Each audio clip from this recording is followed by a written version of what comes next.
Couple of cautions about the, you're getting a little feedback of this. Okay. So it's time to work on the audio for us as we progress. We've got a couple of problems with the, and I think our broadcasting, we're okay with the live stream? Okay. And just a caution, we have occupancy limits in this particular room, so our staff are helping to direct, we don't overload the room as far as the fire department is concerned. And that so some will be standing in the hallway just because of the limitations on our capacity within the room. And I ask board members to turn off your cell phones.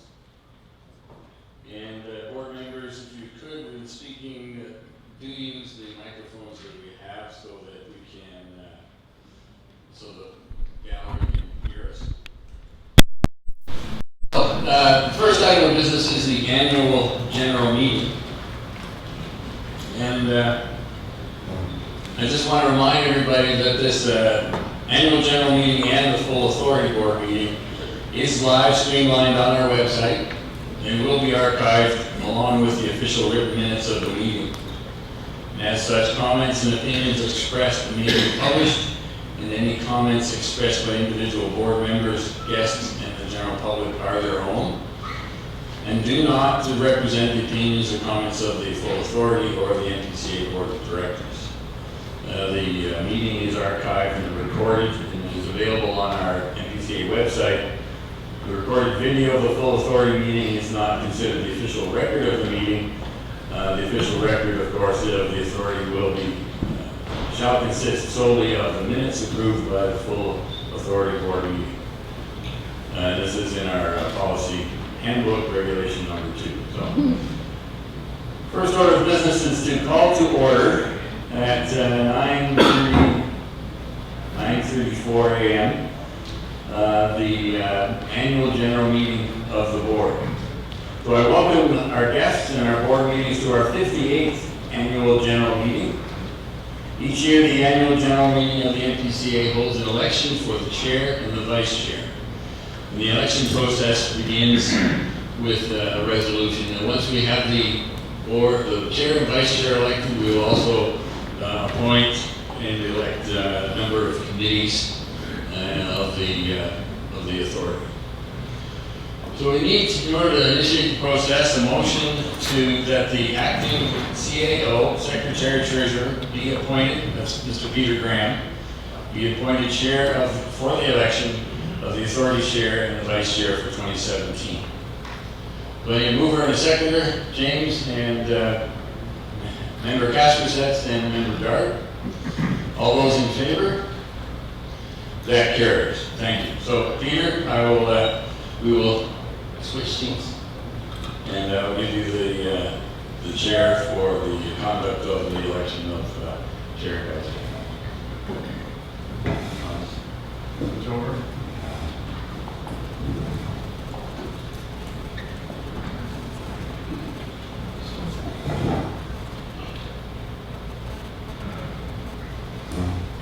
Thank you, Bruce, for that. And again, I want to welcome everybody here and appreciate that we'll maintain a certain level of decorum as we proceed through this whole process this morning, but we appreciate your attendance.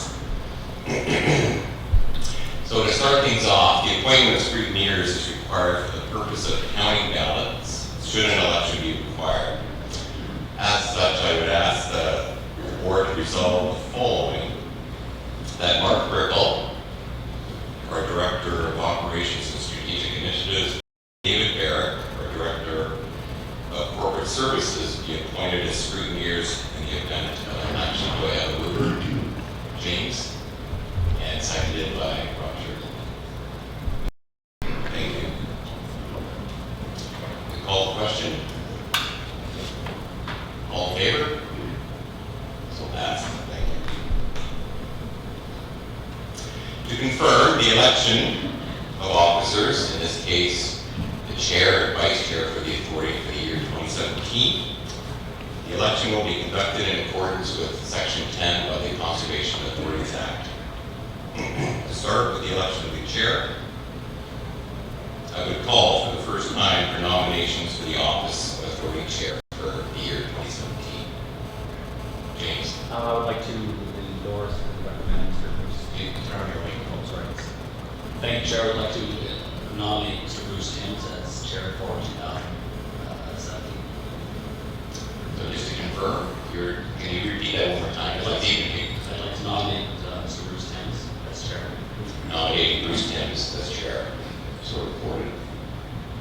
Nikki. Yes, I would like to nominate Bruce for this next term. And one of the reasons is I've been working closely with him on some projects that are not finished, and I would like to see them finished. And one of them is mainly the monarch butterfly. So I'd like to nominate Bruce Timms for this next 2017 board. Well, thank you, Mickey. Given that that was already moved by member Casper says, we'll take that as being seconded in support of that nomination. Thank you, Mickey. So for the second time, we'd like to call for a nomination for the chair for 2017. Thank you. I'd like to nominate member NPCA for the position of Chair. So moved. And for a third and final time, I'm going to ask, are there nominations for the position of chair for the authority for 2017? Okay, being none, having further no nominations, I would have the board then resolve that the nominations for the office of authority chair for 2017 be closed. Do I have a mover for that? No, there's no seconder required for the nomination of chair or vice chair. So, sorry, going back, we have moved by Mayor Campion, seconded by Mayor Jarrett.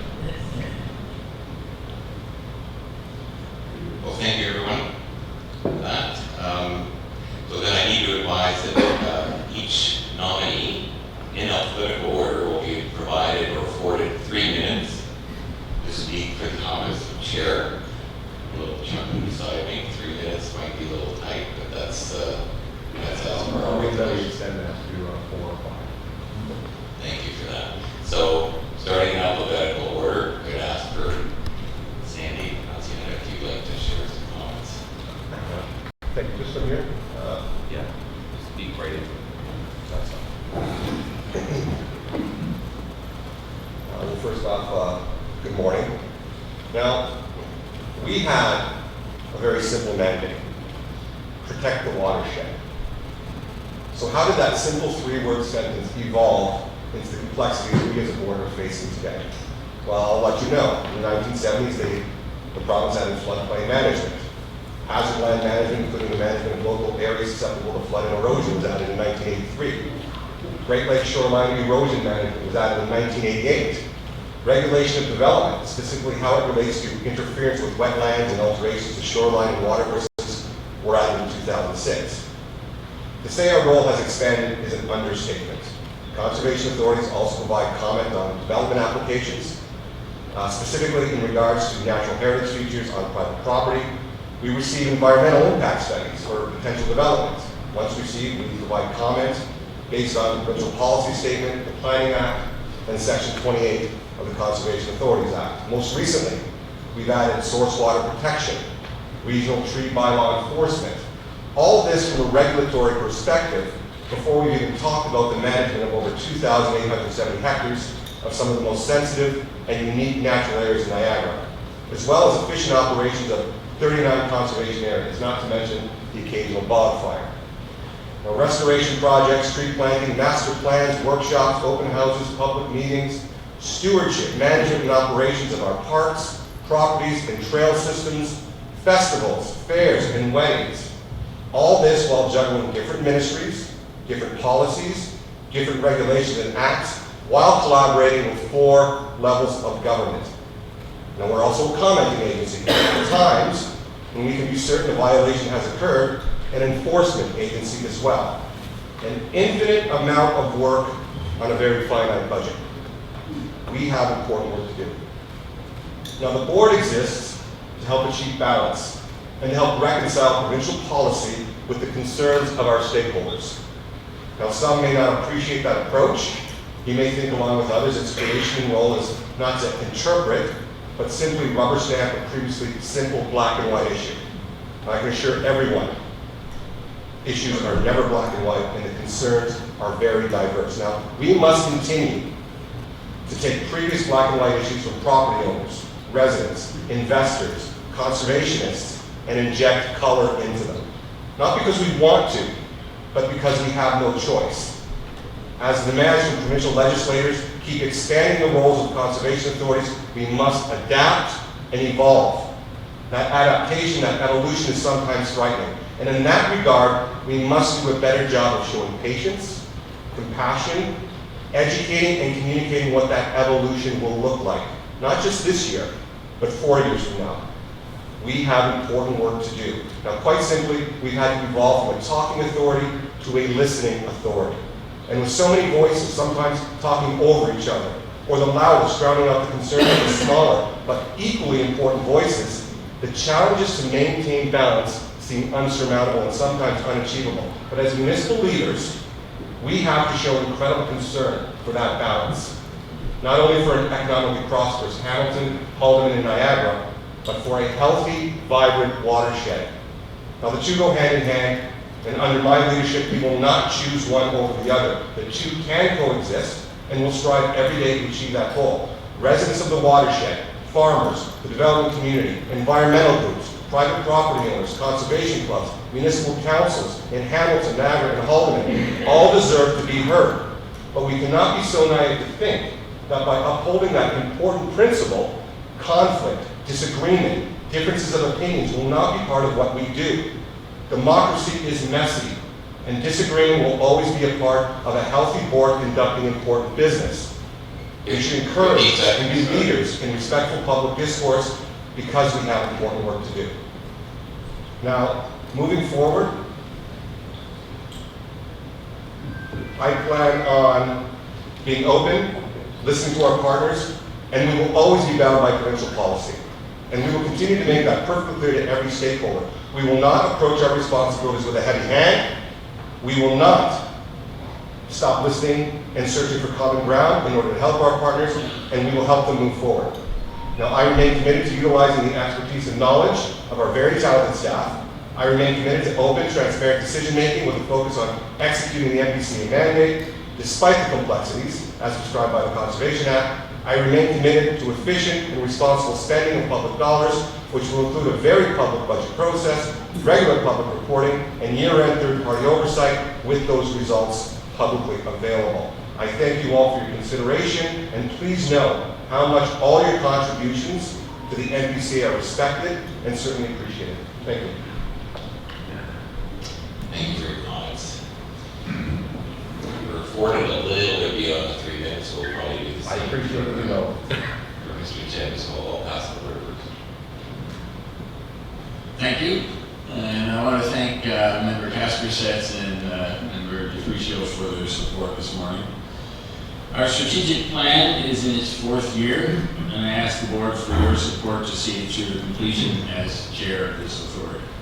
I look forward to a review of that plan and our implementation and a review that will inform the development of the next 4-year strategic plan. We have accomplished a great deal in the last few years. We have recognized the issues with the Welland River floodplain mapping from the 2206 to 2010 term, and initiated a reroute, a do-over, of the floodplain mapping along the entire length of the Welland River, including a much improved public consultation and engagement process. We have begun a parallel process in addressing the health of the river, which has to do with the flowing backwards aspect of our unique river. And I thank the leadership of Mayors Jeff and Mayor Joyner and Member Beatty for their contributions to that work. We worked through a new master plan for Lindbergh Conservation and for Cave Springs Conservation Area. We recognize and have addressed within the provincial legislation the levy apportionment issues with Hamilton, which is still before the Commissioner of Mining and Lands. And I note Hamilton does not consider this settled yet, but they are making their payments as they have been levied. So I appreciate Hamilton's work and the members from Hamilton on that issue. We acquired the Lake Erie waterfront property and took on management of Niagara Region's Lake Erie Beach property, significantly increasing public ownership and public access to the Lake Erie beaches of Plainfield. The authority has initiated a Lake Erie waterfront properties and master plan study, and we added significantly to land holdings at Balls Falls Learning Center and Conservation Area. We took over full management of St. John's Center and resolved the operating cost issues through a partnership with Brock University and the Niagara Catholic School Board and First Nations on that property. We addressed the financial control issues raised by Grant Thornton in our annual audits. We were one of the first source water protection authorities to achieve provincial approval. We have reestablished the NPCA voice at the Conservation Ontario Council. I have attended every meeting and found several authorities that share our interests. We have met the budget guidance requests of our funding municipalities for the last 5 years, and at the same time, we've improved Balls Falls, Binbrook, and Chippewa conservation areas. We have an operating agreement at the Wood End Conservation Area as host to the Niagara District School Board Walker Family Learning Center. So I'm confident and pleased with the progress this authority has made in the delivery of service and the fulfillment of our mandate. The full range of our mandate, as Member Annunziata articulated for us all, is far beyond what has the initial mandate of authorities. And we have done that as directed by the province and by our MOUs with our participating municipalities. So I ask you, members of the board, for your support in seeing this strategic plan through to completion as the chair of the authority for the year 2017. Thank you. Well, thank you to both nominees for your comments. At this point, I would like to call on our scrutineers to hand out the ballots to each member for you to fill out your choice for the chair of the authority in 2017. I'll state the obvious, and you can only vote once for one individual. So we'll do that now. And the scrutineers, after you've completed them, will collect those ballots.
me call the annual general meeting back to order.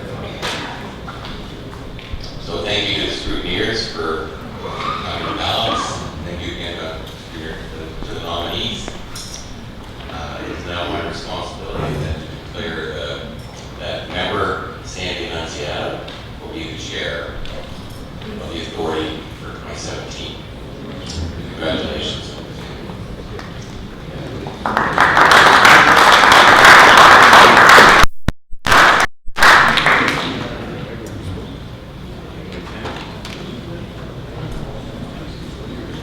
So we'll proceed on to the election of the vice chair.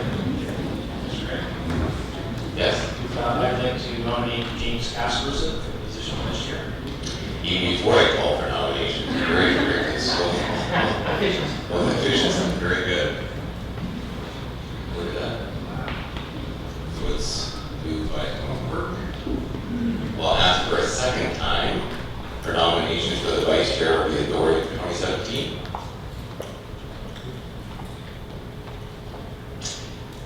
You have it. I'd nominate Mr. Timms as vice chair. First Tim says vice chair. We have a second nomination. I'll ask for a third and final time for any nominations for the vice chair of the authority for 2017. Being none,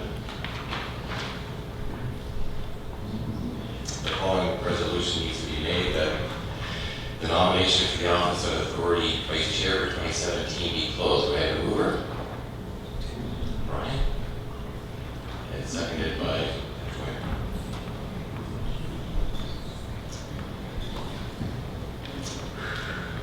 So, I need to advise both candidates that you have, again, 3 minutes that you can speak to the office of vice chair. Peter, could you speak up? We can't hear you well. Sorry, well, I'll do that. Thank you for that. So working in alphabetical order again, we have James Casperson. You have 3 minutes to take the floor if you wish. Thank you, Chair. Just so everyone knows, I'm not a politician, so I won't be speaking for 3 minutes. Chair, board members, and guests, thank you very much for coming. I gratefully accept the nomination to co-chair for the NPCA. As you know, my name is James Casperson, and I am the citizen appointment on behalf of the City of Hamilton, and it has been my pleasure sitting as a board member of the NPCA in the last 2 years. Currently, I'm an environmental professional working in the area of environmental compliance and permitting. My background is in the area of advanced atmospheric modeling and water course development. My client base consists of industrial, commercial, and I'm retained as a consultant to the Ministry of Environment, Climate Change, Business and Fiscal Planning Branch. I also own a 100-acre farm in Halton County and are a taxpayer there, and recently completed a restoration project on a very dried up wetland, proving that proper technique, a wetland can be restored. We did this in cooperation with Ducks Unlimited, and I'm very grateful for what we've done on my farm. Within the past 2 years, I've attended all of the Conservation Ontario's annual general meetings, and I have a deep concern that some of the recommendations that Conservation Ontario are making to the province are going to be negatively affecting the landowners within our jurisdiction. Unfortunately, with so many things happening over the NPCA, you really haven't had a chance to properly talk about this or inform people. But I'll tell you now that some of the changes that the Conservation Authority are proposing are going to negatively affect the landowners of the Niagara region, Hamilton, and Halton. So I look forward to working with the board and trying to represent their interests as well as my strong opposition to what Conservation Ontario is recommending to the province. Thank you very much. Thank you for your comments. Bruce, given that you've already commented, you can go ahead and you have another 3 minutes. So if you so wish. Thank you. And I do want to thank my nominator, Mayor Dave Daddy, and I accept the judgment of the board about the need for a change in leadership. I would suggest, and again, thank you, Mayor Daddy, for the nomination, but I think that it's important that Member Casper Setz actually take on a vice chair role as a spokesman for the Hamilton piece of our Conservation Authority. We've spent a considerable amount of time and energy making it clear that the Conservation Authority does include a significant portion of Hamilton. We've had a great deal of discussion about the apportionment issue. Hamilton, we believe, is going to be contributing its fair share in the future if we get the desired ruling from the Commissioner of Mining and Land. So I think there is a definite positive conclusion to this decision of the board for new leadership, and the addition of the Hamilton representative as vice chair to the executive, I think will go a long way to further the interests of the Conservation Authority. And I do appreciate what Member Kaspasets has said about the direction of the board and the need to reflect the interests of our landowners, our farmers, the conservation, and all of the interests of the authority and the population of our watershed. I appreciate the comments that Member Annunziata said about the focus on water quality for watershed and the continued commitment to the progress that we've made over the last few years. So with that, Mr. Chairman, I'll concede the position of Vice Chair to Member Kaspasets and take a seat as a member of St. Catharines on the board. Thank you very much.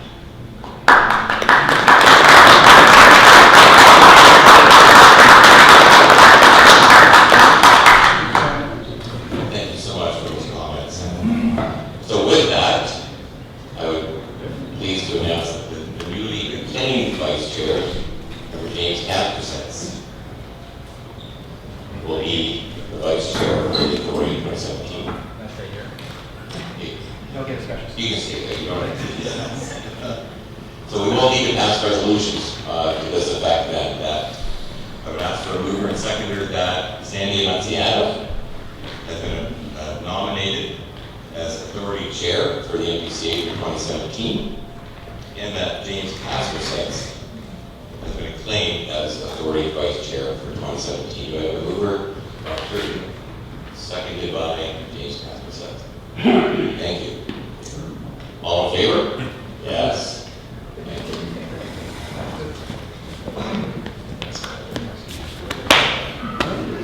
So I would ask now that Member Sandy Annunziata assume the seat as chair of NPCA and resume the meeting with the selection of members through the standing committees.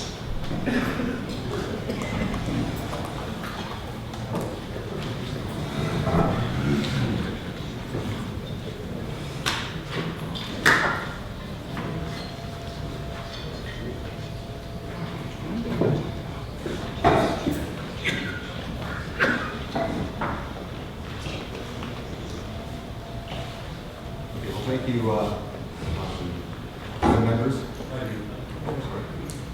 Thank you to the members for your confidence and welcoming James as vice chair. I look forward to working hand in hand with you in order to move the agenda of the PCA. At this time, we will start the selection of board members of standing committees. The first one on the agenda is the Community Liaison Advisory Committee. This is a standing committee with the appointment of.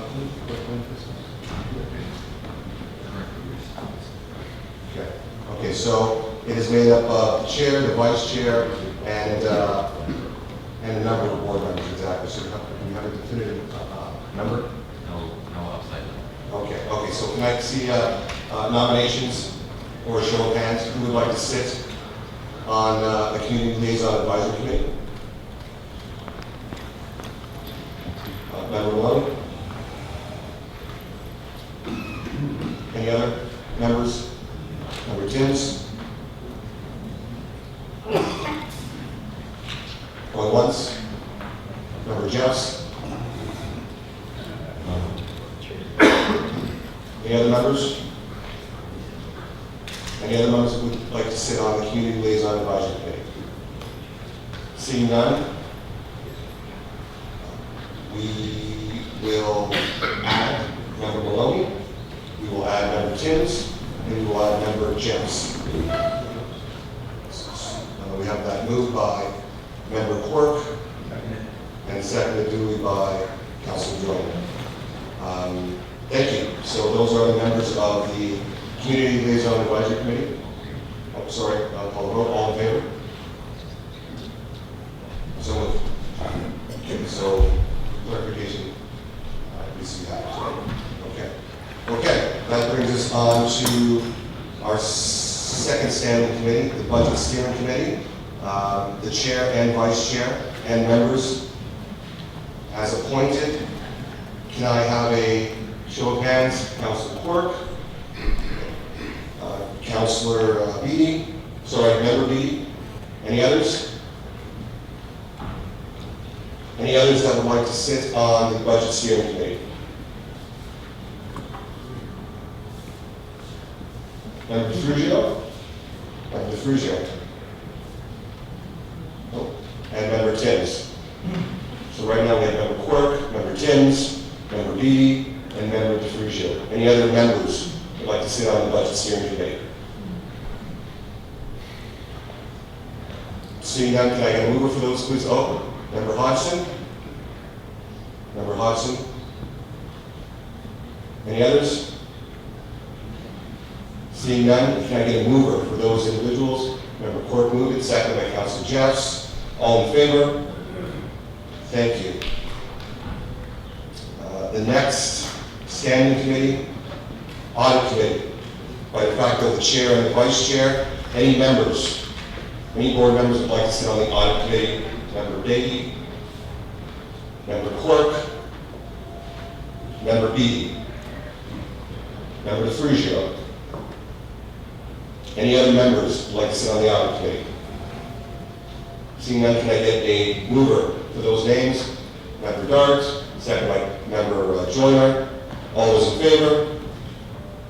That is moved. Our fourth standing committee, Watershed Floodplain Committee. Any members would like to sit on the Watershed Floodplain Committee? Member Joyner, Member Jeffs, Member Campion, Member Beatty, Member Shirton, Member Giannotti, Member Beatty. Any other members? Seeing none, can I get a move for those members? Member Dart, second by Member Quirk. All those in favor? That is moved. Our last standing committee, and something that's very, very important moving forward. I know there's been a lot of work done on this committee, and I look forward to the work of this board moving forward. The Niagara Peninsula Conservation Foundation. Any members? Member Beatty, Member Quirk, Member Timms. Any other members who would like to sit on the Niagara Peninsula Conservation Foundation? Chair, can I ask a question? Yes. Can a public individual from the public sit on the board? Because I do have someone who's interested in sitting on the foundation. So to answer that question, we do have a report coming forward to the foundation. We've been working very diligently, probably for the last 6 months, as far as establishing terms of reference for the foundation and seeing how that board will be populated with community interests. So that will be coming shortly to this board. All right, thank you. Seeing no other names.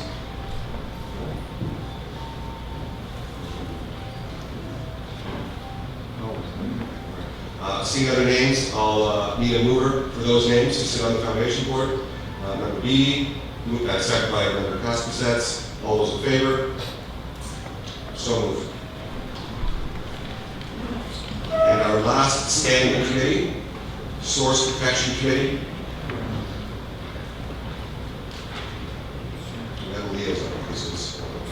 Okay, and this is a confirmed appointment. Member Beatty continue to serve as the appointed liaison for the Source Protection Committee. Can I get a mover for that? Member Quirk, second by Member Joyner. All those in favor? So moved. Congratulations, Member Beatty. Okay. So we have an adjourned resolution here. Can I get a mover for that, please? That the annual general meeting be adjourned. Member Dart, seconded by Member Caspersets, received at 10:13 a.m. All those in favor of adjournment? So moved. And we are adjourned. We're going to take a 5-minute break. If members of the audience want to stretch your legs, and there's coffee and refreshments. Thank you.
Thank you.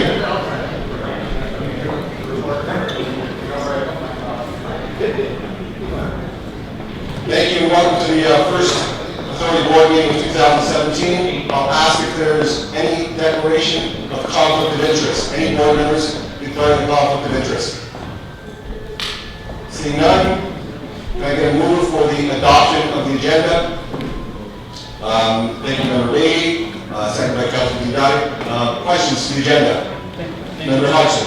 Yeah, thank you, Mr. Chair.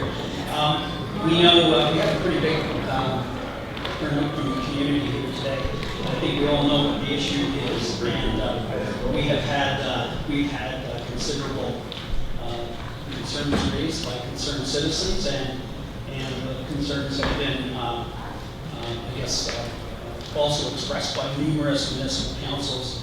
So I know that there's an expectation that we'll have an opportunity to discuss a response by the board to these concerns. And I have a motion that I would like to get before at what point, I'm not asking to put it up right now. There's no place specified on the agenda to have that motion brought forward. And I do have copies for all of us around the horseshoe here, and I do have it on a data stick so we could put it on. And my suggestion just is, or my question is when would I bring that motion forward? I think it's broken into enough separate points so it could provide an opportunity for us to have a decent discussion about this. So I want to give you every opportunity to bring your concerns forward, Member Hodgson. We're specifically dealing with the adoption of the agenda. So if there's any changes that you'd like to make to the agenda, any additions or subtractions, now would be the time to do that. With respect to your specific concern, I would suggest you bring that under new business. Maybe that's the appropriate time to bring it through the agenda. Well, Mr. Chair, unfortunately, new business and other business is way down the road. We have delegations, and I would suggest that perhaps, in respect of so many that have chosen to attend this morning, that we might want to move it forward in the agenda in one way or another.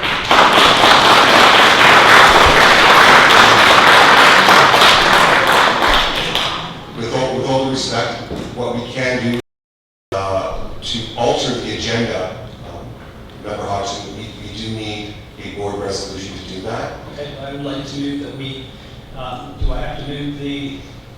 Well, basically what you're asking to do, you're asking to move. Or other business item, number 19, under reports for consideration. If we were to move that forward, perhaps right after delegations, that would allow me then to bring the motion forward. We could have a discussion. Because I don't think that there's any other items other than receiving a host of documents and correspondence, but I'm pretty sure everyone in the crowd here today and all of the members around the board have read all of those. Okay, so specifically, just so I'm clear, what you'd like to do is move a motion to alter the order of the agenda by moving new business where? Right, to follow delegations. To follow delegations. So do I get a second for that? Member Kowski says. So I have a motion on the floor right now to alter the order of the agenda, moving other business underneath delegations. All those in favor? Opposed? And that's carried. Any other questions or concerns with respect to the agenda? Member Beatty. Thank you. I have one.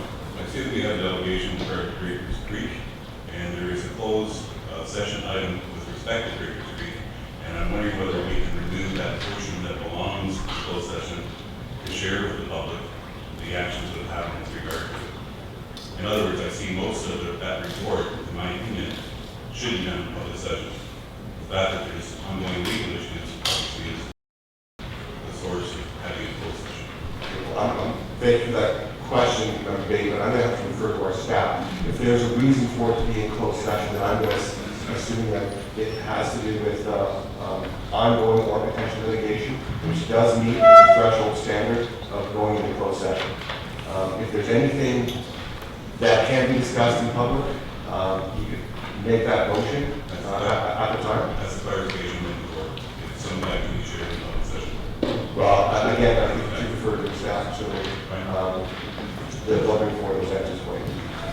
questions or comments with respect to the adoption of the agenda? Member Campbell. Thanks. Thank you very much. I was approached by MPP City Forester office that she'd like to make a presentation. She didn't get in on time, I guess, for the agenda, so I would like to add her name to the delegation list. Whatever motion will be required, so if you're looking for a motion to waive the rules in order to do that, I would make that motion seconded by. So again, respecting our rules of procedure, we would need a waiving of those rules of procedure in order to accept a delegation of the 11 hours. So I'm making that motion in a second. Okay, so moved by Member Campion. Did I get it right that time? Seconded by Councilor Schatz. All those in favor of adding a late delegation, specifically MPP Forester, to the delegation list this morning? All those in favor?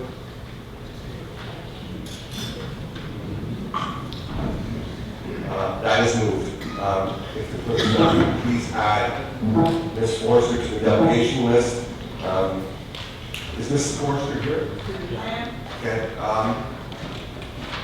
Cindy, we will put you fourth on the list behind Ms. Law.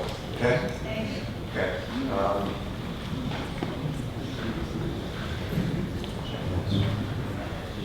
Ms. Forster, do you have any notes or any content with respect to what your presentation is about that you can pass on to the clerk? Not any different than the letter that I sent Wall a couple of days ago. Okay, all right. This is just kind of summary. Okay, thank you. Yes, sorry, Madam Clerk? I'm going to make a small recommendation on the order of the agenda. I will move that we move Mr. Rohr before Mr. Smith, only because I know Mr. Smith's presentation and Ms. Forster's presentation will be in line with the same sort of topic. And we can have a continuity for moving up business right after.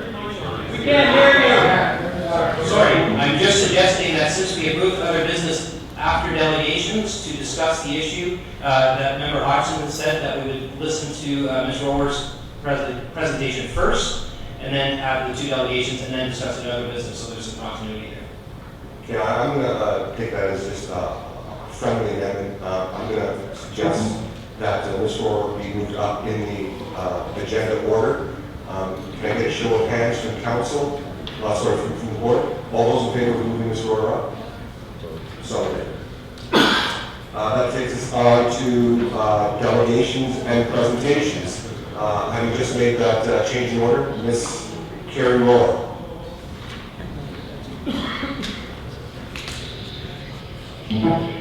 Oh, okay. Well, when she comes up. Okay, and just a quick preamble with respect to delegations.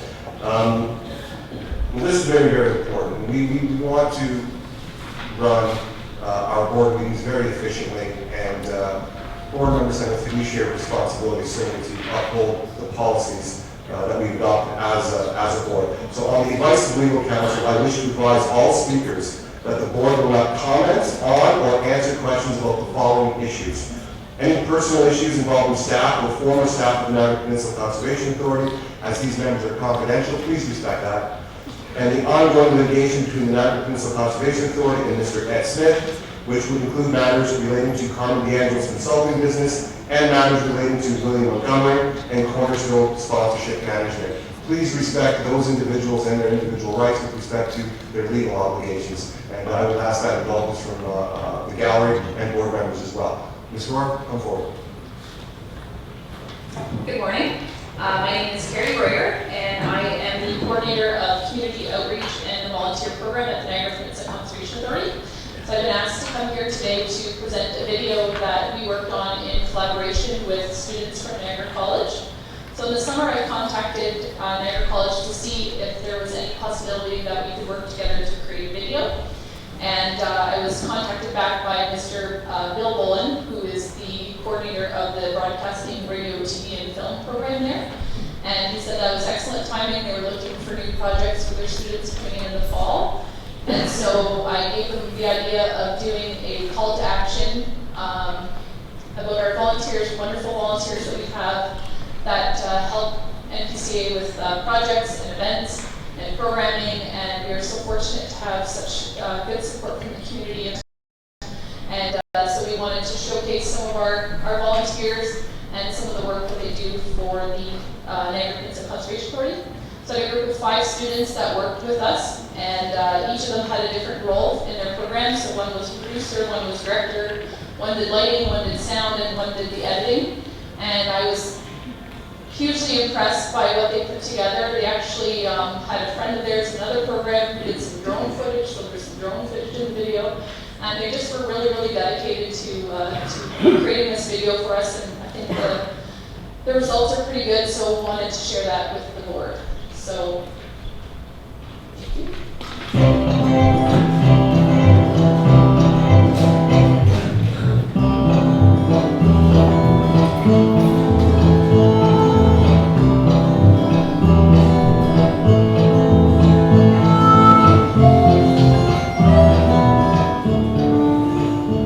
NPCA works with people in the community to protect things like hazard lands, roadways, wetlands, by working with landowners directly, trying to figure out where most appropriate places are for things like development, where it's going to be safe for them and safe for the natural resource, whether it's we're trying to protect, whether it's a creek or wetland.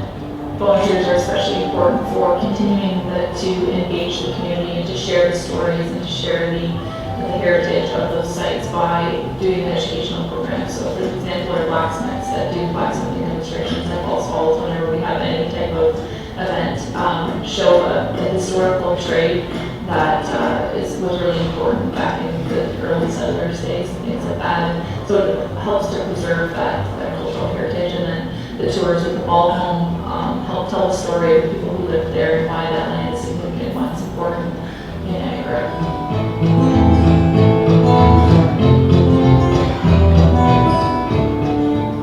For the last 2 years, I've been volunteering with the NPCA, largely because I adore the tie-in of the history of the region and the stewardship of the land and looking after our environment. There are so many different ways that the NPCA affects the community. I think that we are very lucky in the Niagara region because there are some absolutely wonderful hiking trails and preserves of nature, and just the fact that the NPCA goes out to do that extra work for education value as well. Looking after our watershed is an incredibly important fact for our region, especially as water becomes more and more of a valuable resource. And then you tie that in with the NPCA and what they're doing with the historical value of the region as well. And you have such wonderful experiences, the Falls Thanksgiving Festival, which gives people the history, the crafts. It's a celebration in all aspects of our life. So volunteering with the NPCA allows you to volunteer pretty much anywhere you want across the region, doing whatever you want. And it broadens you as a person to experience and meet new people.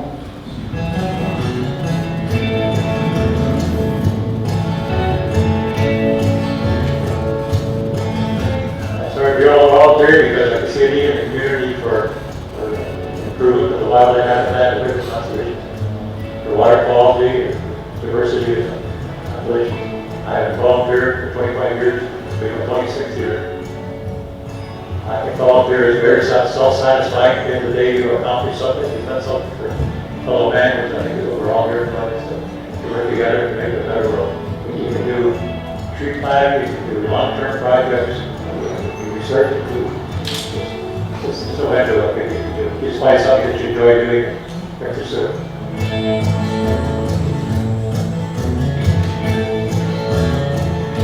I started volunteering because right now my job is a 9-to-5 office job, whereas previous jobs I've had have been predominantly outdoors. So I sort of missed that aspect of it, and my previous work has given me a lot of skills that I can bring to the volunteer events.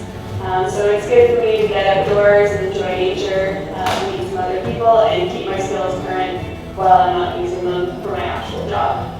Through volunteering, I've managed to learn that I really enjoy the rewards you get from helping out. So when you come to a planting event like this, you spend the time and the effort, and then you come back next year or the year after and look at the work you've done, and it's very rewarding to see something that used to be dirt turned into something that's beautiful. Just overall gives you a positive outlook, and even if you're having a bad day, you come out with other people, you work towards a common goal, and you feel better afterwards.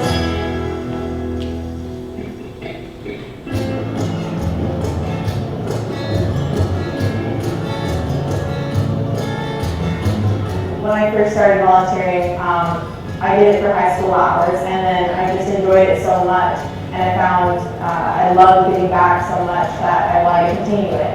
You know, so I mean, new volunteers starting on may start doing it for high school hours, but they might find that they love giving back, or they might find they like meeting people, or they might find just something different in it, right? So it's just different for everybody. It's numerous opportunities, not just the Falls Festival, but tree planting, wildflower gardening. We got the Children's Water Festival in April, I believe, and kids camp in March, summer break camps as well. So, but the work that the NPCA does affects the environment greatly. We do a lot of tree planting, we do a lot of garden planting as well. We have to weed those gardens. We go out into the community to gather volunteers and try and get them actively involved in their community. So I mean, the work that we do is very important for the community and for the environment as well. It gets everybody acknowledging the environment that they're living in as well and how to preserve it. I mean, the staff at the NPCA don't usually get paid for those kind of positions, so they need volunteers too.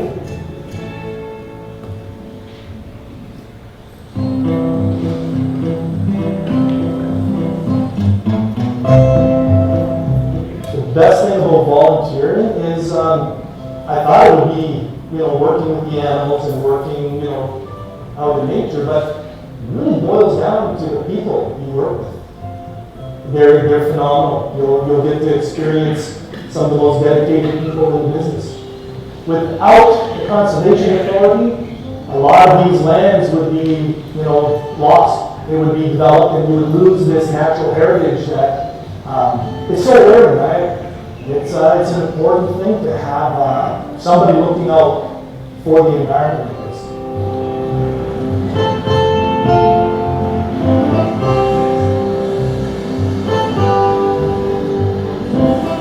I started in 2014 volunteering with the Conservation Authority, and the foundation has now endeavored to have me making tents.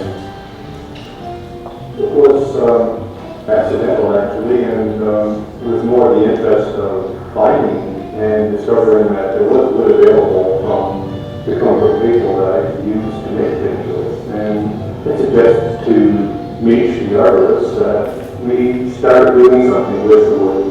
I find that volunteering is very satisfying. Volunteering gives you a sense of giving back to the community, and the community's been good to me, and I want to do that. Volunteering is giving back. Volunteering is necessary. Volunteering is a rewarding experience for yourself and the community.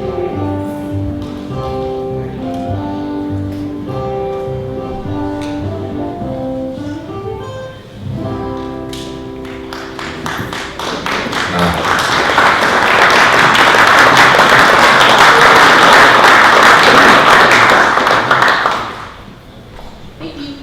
I was pretty impressed with what they come up with. I wasn't sure what to expect, and they did a really great job.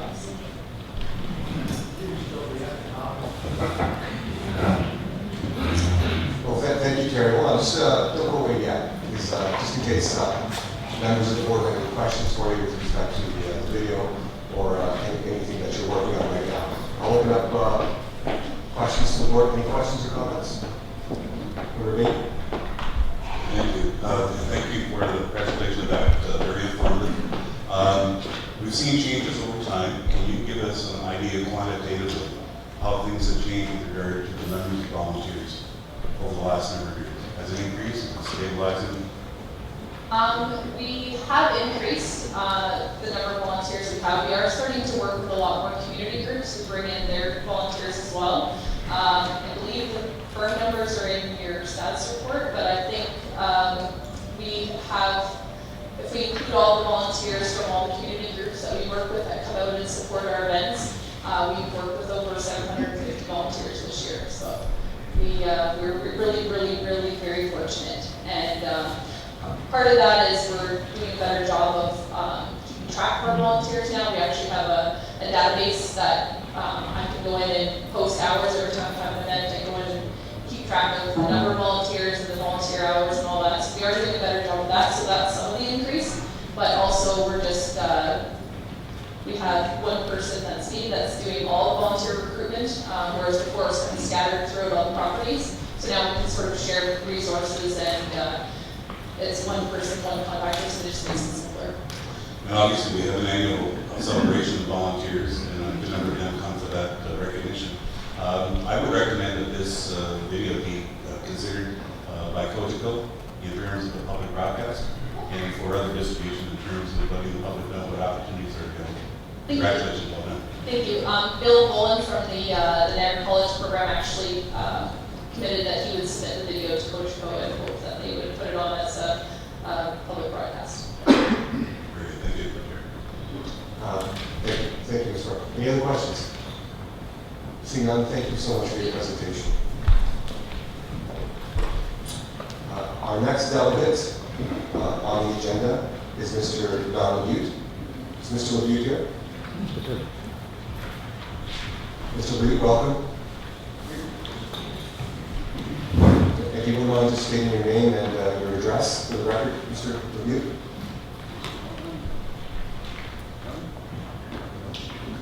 Mr. Chair?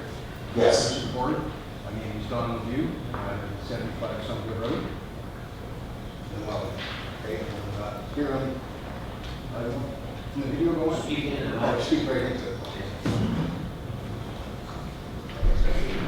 Okay, my name is Don LeBute. I live at 75 Sumter Road in Welland. And I'm here today to discuss the drain pipe that is located in the property known as 633 South Town Road. There's been a pipe in the wetland for 6 years draining the water. In the center of the photo, you can see an 8-inch sewer pipe.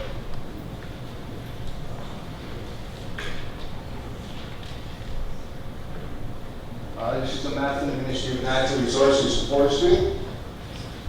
It's showing the 2009 and the 2014 boundaries of the wetland. There's a rectangular box on the lower left side. At the top of it is where the drain is located. And at the bottom is roughly where the city sewer is. This is two photos. One is from 2006 and one is 2007. 2006 is on the right, and down at the bottom corner, the dark area, is a pond. And moving up towards the center was a marsh area. The 2007 photo, you can see that the pond is no longer there. It's a paved turnaround. And in that photo, I just want to show that the abundance of trees in the area, and there's no signs that a drain's been put in at that point. This picture here is from 2006 in the winter when the water, there was a snow melt going on. You can't really see it clearly, but that pipe was half full of water. This is the same inlet. The screen is covered completely with debris, just showing that the water levels of the PSW do rise higher than the pipe. Now, how much water is being removed from the PSW? Drainage equation. It's used to analyze water flow in culverts, where the water is open to the atmosphere and it's not flowing under any pressure. The diagram at the top, you can see the pipe is a quarter full. There's all the calculations. And based on the pipe being a quarter full, the discharge volume is 4,300 cubic feet of water in 24 hours. That's roughly enough water to fill a 20 foot by 20 foot by 10 foot deep swimming pool. What has been done today? Okay, roughly this page outlines my dealings with the NPCA for the last year and a half. I was informed in 2015 that nothing could be done to remove the pipe. that reduces the 2-year time frame on the statute of limitations from when the violation occurred. 1 year later, I found that the information was incorrect. It is 2 years after the violation is reported to the NPCA via a formal complaint. In June of 2016, I had a meeting with 2 management staff at the NPCA, and I showed them aerial shots of the wetlands. We discussed the water flow, the water patterns, how they were all being directed to the drain basin. Here again, it's been 6 years of drainage.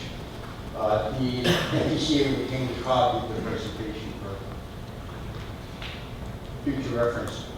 Currently, the pipe has not been investigated by the NPCA or the City of Glen, as requested and carried by the Regional Planning and Development Committee in May of 2016.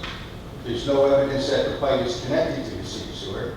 The only known fact is there's a pipe that's draining water from a PSW, and it may be causing damage to the amphibian and wetland plant community in the EPA. ROPA 11. This was a request to remove the PSW from the official plan, and it was denied by the Planning and Development Committee, the regional one.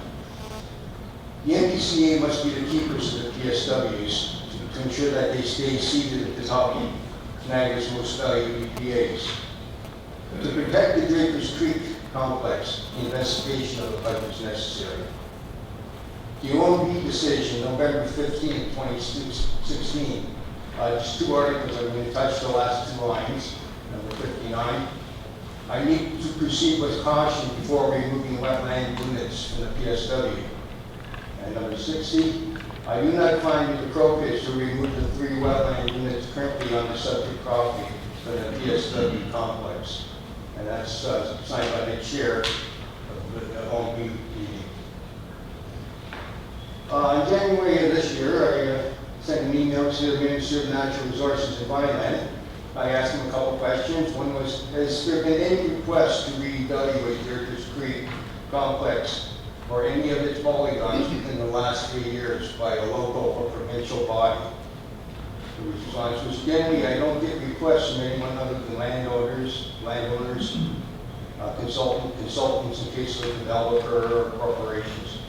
Regarding Drapers Creek PSW, there has been 3 boundary updates that I can think of, but not near the area in question. My next question was, has the owner through Beacon Environmental filed for a boundary change to the 2014 Polygon 15 to the 3 smaller sections as outlined in their environmental impact study? Their response was, I have nothing from them about this. The last thing I have on file is the 2013 site visit that revised the mapping that you have shown in yellow. Here's the map. You can see the wetland boundary. There's a couple notes added on the map. There's 2 areas that the ministry's added that it was graded and excavated, and around the turnaround at the bottom right-hand corner, they've marked areas that have been filled in. As this report indicates, the area outlined in yellow exhibits wetland characteristics consistent with the Ontario Ministry of Natural Resources and Holmes Manual. These wetlands are part of Drapers Creek complex and therefore considered provincially significant.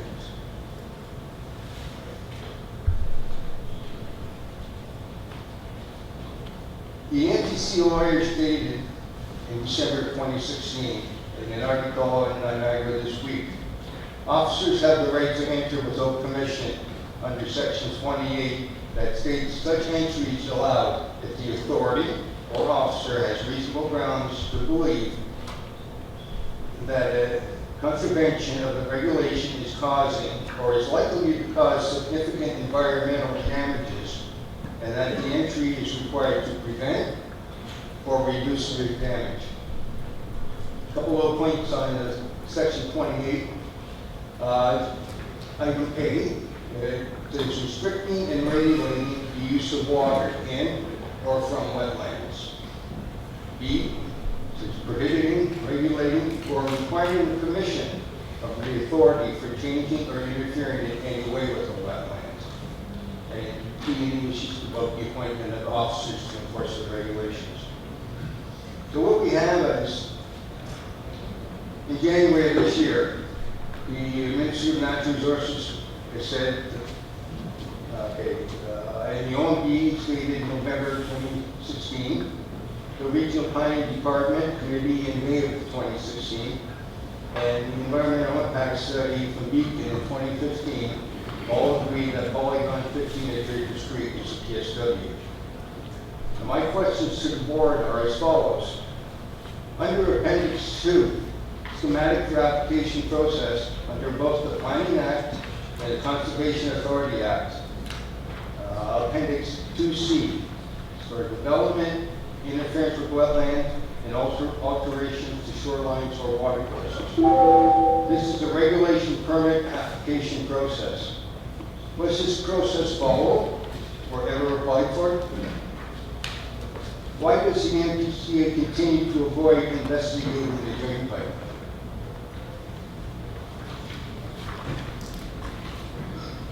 Does the NPCA feel that the drain pipe is not a violation under all the provincial and regional policies? So, really my question is, why is there still a pipe draining a PSW under the jurisdiction of the NPCA? Restorations of wetland or PSWs. It's been over 2 months since the OMB had issued its decision that it was not going to remove the PSW in the subject land. To date, I have not received any information as a party to the OMB hearing that the property owner has appealed the board's decision. When should restoration begin? Pardon me, I'm driving out there. But it should start now, so that the vital winter snows and the spring runoffs will not be lost, causing another season of uncertain activity and reproduction and wetland plant development. What should be done? Seal off the pipe now and remove it in the summer when the breeding seasons are over. Leave the current collection basin to allow for standing water accumulation. Restore the vegetation. Restore the vegetation that has been lost over the last 6 years. And hopefully the new board leadership can act on this matter and take immediate action on this violation. Thank you very much for your time.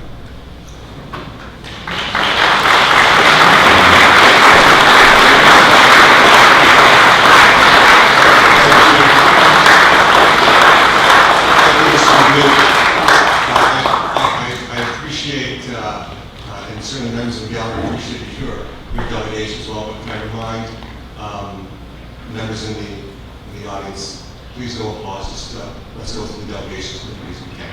I'm going to open up the floor to questions to you, Mr. Review. So stick around for a little bit, and we'll go through the board. If any board member has any questions or concerns, Mr. Review, is that at your disposal? Questions or concerns? Seeing none, thank you, Mr. Review, for your presentation. Thank you very much. You want that?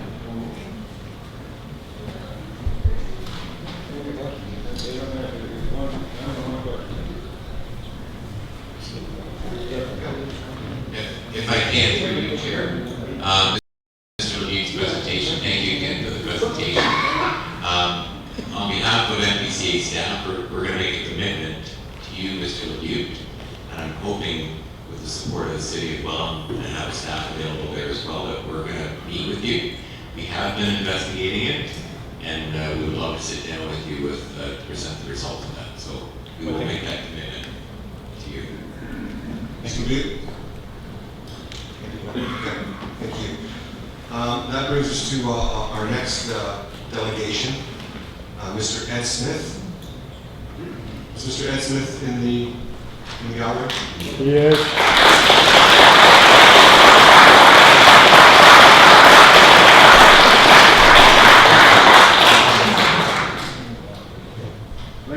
gentlemen.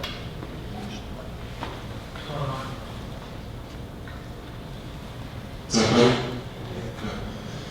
Ladies and gentlemen, public trust.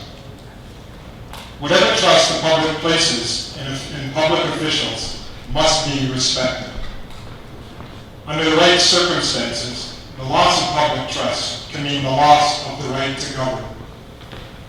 In a healthy democracy, public trust is foundational. Quoting the Conservation Authority Act, the mandate of the Conservation Authority is to establish and undertake programs designed to further the conservation, restoration, development, and management of natural resources. The Conservation Authority is supposed to be our advocate for environment in the Niagara Peninsula, parts of Hamilton, and parts of Haldimand County. As our publicly trusted advocates for the environment, the NPCA has done the following in the past 2 to 3 years. You have promoted experimentation with biodiversity offsetting in one of Niagara's most important natural heritage locations. In spite of no scientific peer-reviewed documents or other forms of proof that it can be done. A move that appears to be motivated more for the benefit of the developers who would like to build on the site than it is motivated by a concern for Niagara's green future. You have violated provincial and NPCA policy by hiring members of the board to senior management positions. I noted in your accession speech, Mr. Chair, that you made a pledge to adhere to those same public policies, provincial policies, the same policies that this board has been violating for the past 2 to 3 years. Although those members that were hired were on leave, they were still members of this board. You have awarded a $41,000 check to a sitting member, again while he was on leave, but still a member of this board. Those reasons for the awarding of that check have not been clearly defined to any of us in the public. You have released fully 1/3 of the staff and replaced them with people of undefined qualifications, many of them with some close relations to board members or senior management. You have demonstrated a perceived reluctance or refusal to pursue serious cases of environmental wrongdoing when it's perpetrated by developers in the region. You further demonstrated a perceived great deal of zeal in pursuing much smaller environmental infractions that involve individual citizens or small landowners. You've spent untold hundreds of thousands, perhaps much more, of taxpayer dollars engaged in legal battles and severance package settlements. Money that could have been spent on environmental stewardship programs. You've spent tens of thousands, if not hundreds of thousands of taxpayer dollars to hire a lobbyist. An agency of our government, the Niagara Peninsula Conservation Authority, spent our tax dollars to hire a lobbyist to hire our government. And again, Mr. Chair, you yourself stood up at Regional Council and publicly stated that that did not happen. For these reasons and many other examples that I could list, I put to you that this board and the senior management of the NPCA has shaken public trust to the core. The true strength of democracy is the governing policies and laws that define it, coupled with the ability and the willingness of the institutions to uphold them. This board and senior management have chosen a path for the NPCA that flies directly in the face of its provincial mandate, and by so doing, has violated the public trust that is enshrined in your appointments. The great thing about trust, though, is that it can be rebuilt, and it can start today. The motion that you will be discussing and the wording of that motion, when it is voted, is a crucially important first step in rebuilding trust. The actions of this meeting will be heavily scrutinized, and judgments will be passed. I beg of you, do the right thing today. Today, for this small moment in time, you have the power on this board. Do the right thing and let the rebuilding of public trust begin. I'm going to close this with a statement from Martin Luther King. To passively accept an unjust system is to cooperate with that system, and hereby to become a participant in the evil. I choose not to cooperate with this system. Thank you.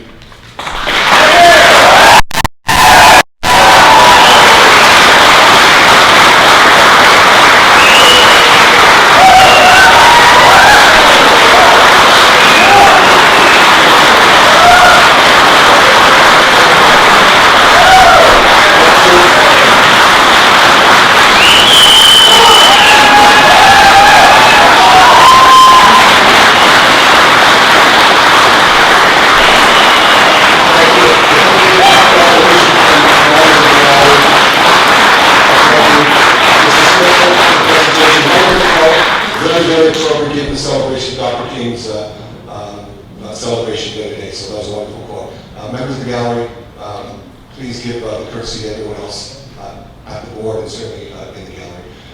I'll open up to questions or comments from Mr. Smith. Any questions or comments? Seeing none, thank you, Mr. Smith, for your delegation. Thank you.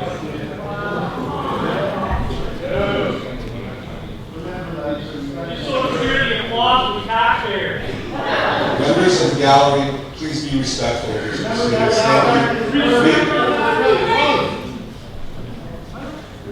Please show respect. Our next delegation is Ms. Forrester. MVP Forrester, welcome.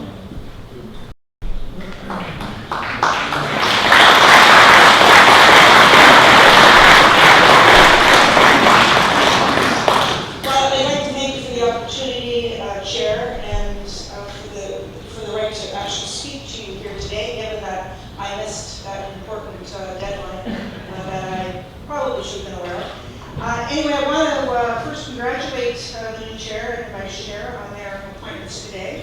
And I want to also thank Bruce Timms as the outgoing chair, although Bruce and I don't always agree on issues. Over the years, I've known him for many years, and I've known him to be a hard worker in whatever role he was appointed or elected to, so thank you, Bruce.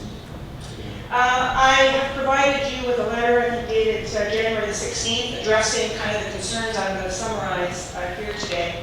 And you know, many of you have been at council meetings where we've presented that many issues have been raised by constituents across the Niagara region.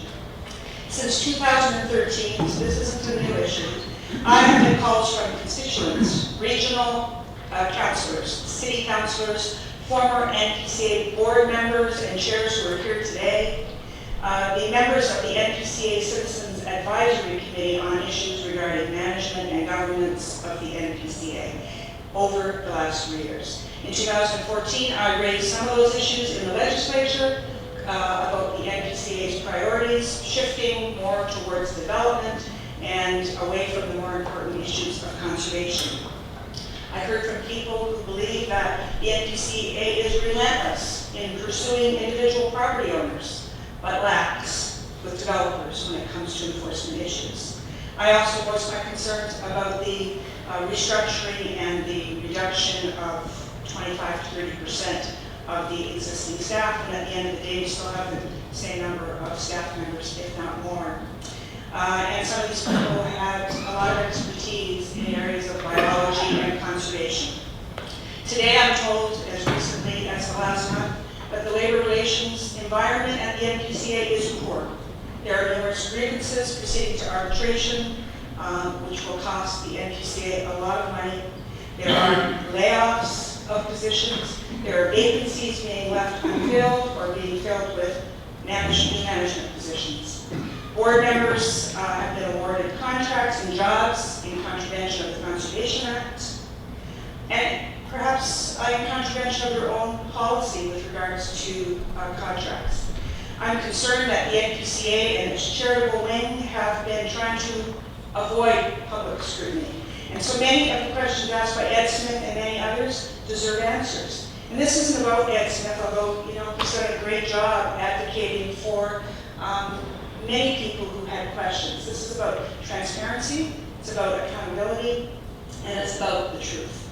And as politicians, and many of you here, I think 11 out of 15, are politicians, we should be encouraging and engaging constituents in the political process and be more than willing to answer their questions and not require them to spend a lot of money on freedom of information requests, particularly when much of the information is readily available to the public if you know how the voter can search it.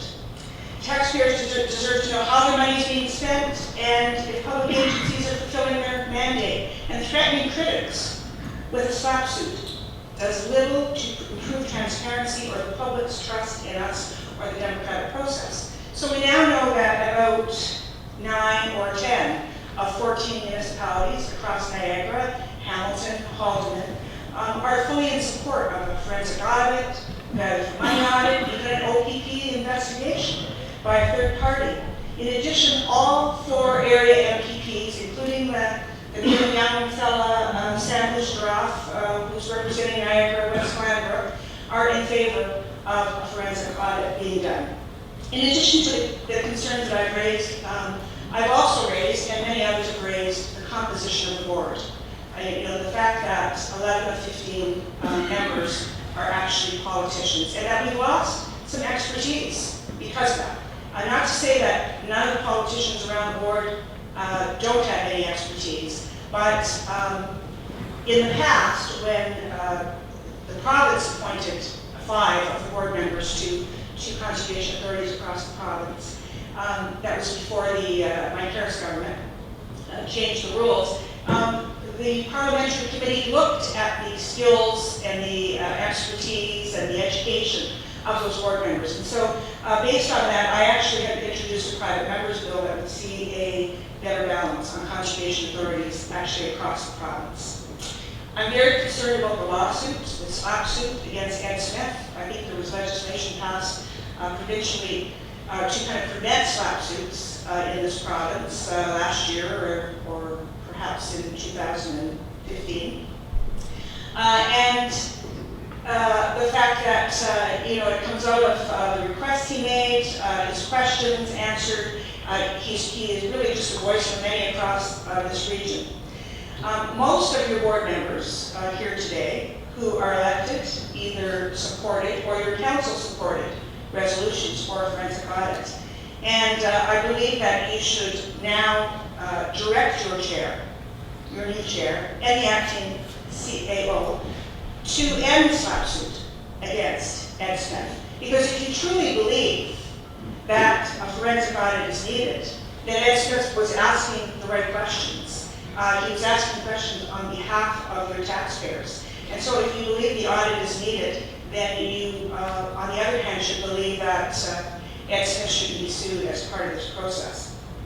Surely as politicians from all political stripes with thick skins, or maybe not, you can believe that the taxpayers or one man who served our country in a military capacity his entire working life does not have the right to ask questions or to speak out against government and government agencies. That wouldn't be a democracy in my view. Freedom of speech, a basic right, a basic charter right in this country. Veterans fight and die for it.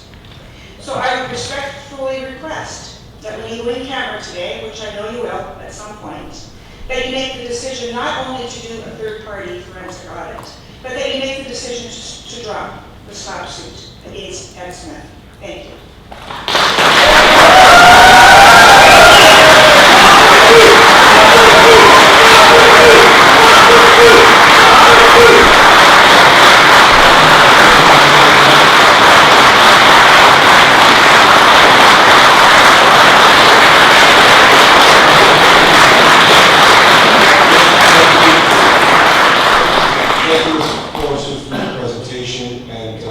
I know we've had our differences of opinions, but we look forward to working with you and your constituents and certainly your office going forward. I'll open up the board to questions or comments with respect to Ms. Forster's delegation. Member Delegates. Thank you, Mr. Chair. Through you to Ms. Forster, when you say a forensic audit, what specific area are you asking us to do that in? Well, I've in fact outlined the number of areas that have been addressed to me by constituents. So I think clearly if you look at the areas that Ed Smith has raised today, the areas that I've raised today, some of the operations issues, the human resource management practices, that in fact a number of areas need to be reviewed. We do not have anything. Madam David. Thank you, Mr. President. A question specifically in reference to the foundation. The foundation is a very fledgling organization at this point in time. There are 3 of us who have acted over the last number of years to try and reestablish that foundation. We have done significant fundraising to get a scholarship for both the university student as well as a college student in environmental studies. We've established a well-being dinner as part of that fundraising process. Those are the 2 main events, one with respect to John Turner's award, the other one being the well-being dinner. I'm quite concerned that we make negative reference to that foundation because of the efforts of 3 individuals in this board, myself included, to try and reestablish a foundation that has been somewhat dormant for a number of years. So please tell me what your concerns are with regard to the foundation. Well, it isn't my intent to discredit the foundation, but my understanding is that one of the contracts that was let by the NPCA was through the foundation. And that in fact there was a settlement, and then there was a actual slap suit or lawsuit filed against the NPCA and the NPCA Foundation.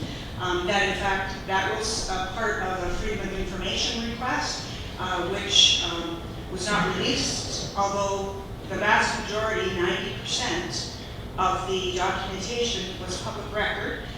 The NPCA refused to release that information. We eventually got that information, actually, because it was a matter of public record, with the exception of minutes of settlement of that particular contract. And so the foundation was part of that, and that is why I raised, and I'm sure that Mr. Smith raised the issue of the foundation in our speaking today. Okay, thank you. Any questions or comments for Ms. Forster? Seeing none, thank you, Ms. Forster, for the delegation. Oh, sorry, my apologies.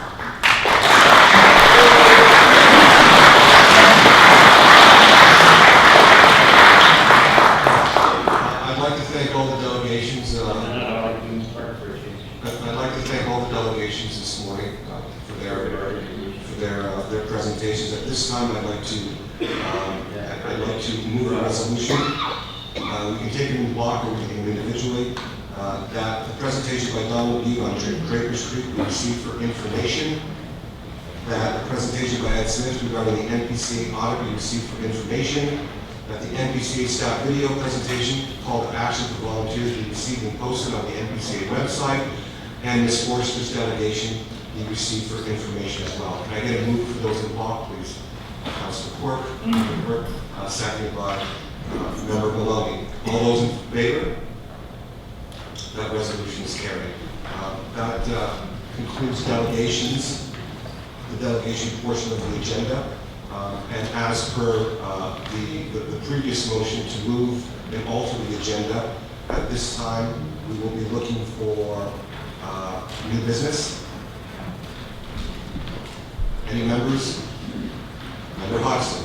Thank you, Mr. Chair. And following the delegations, I believe that there is and has been an expectation within the community over the past several weeks that in fact we would, that in fact we will have the opportunity to discuss on how in fact the NPCA can respond at this time to the many concerns that have been raised.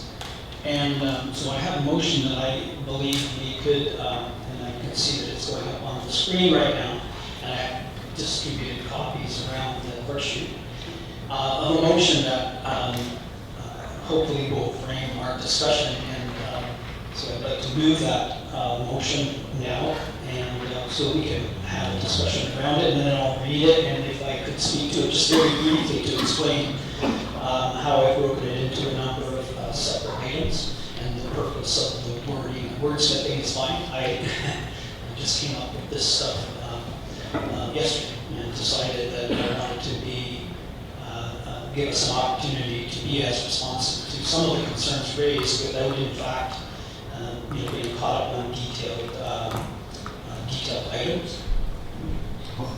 So to I appreciate that you came up with it just yesterday, and the details are very, very important.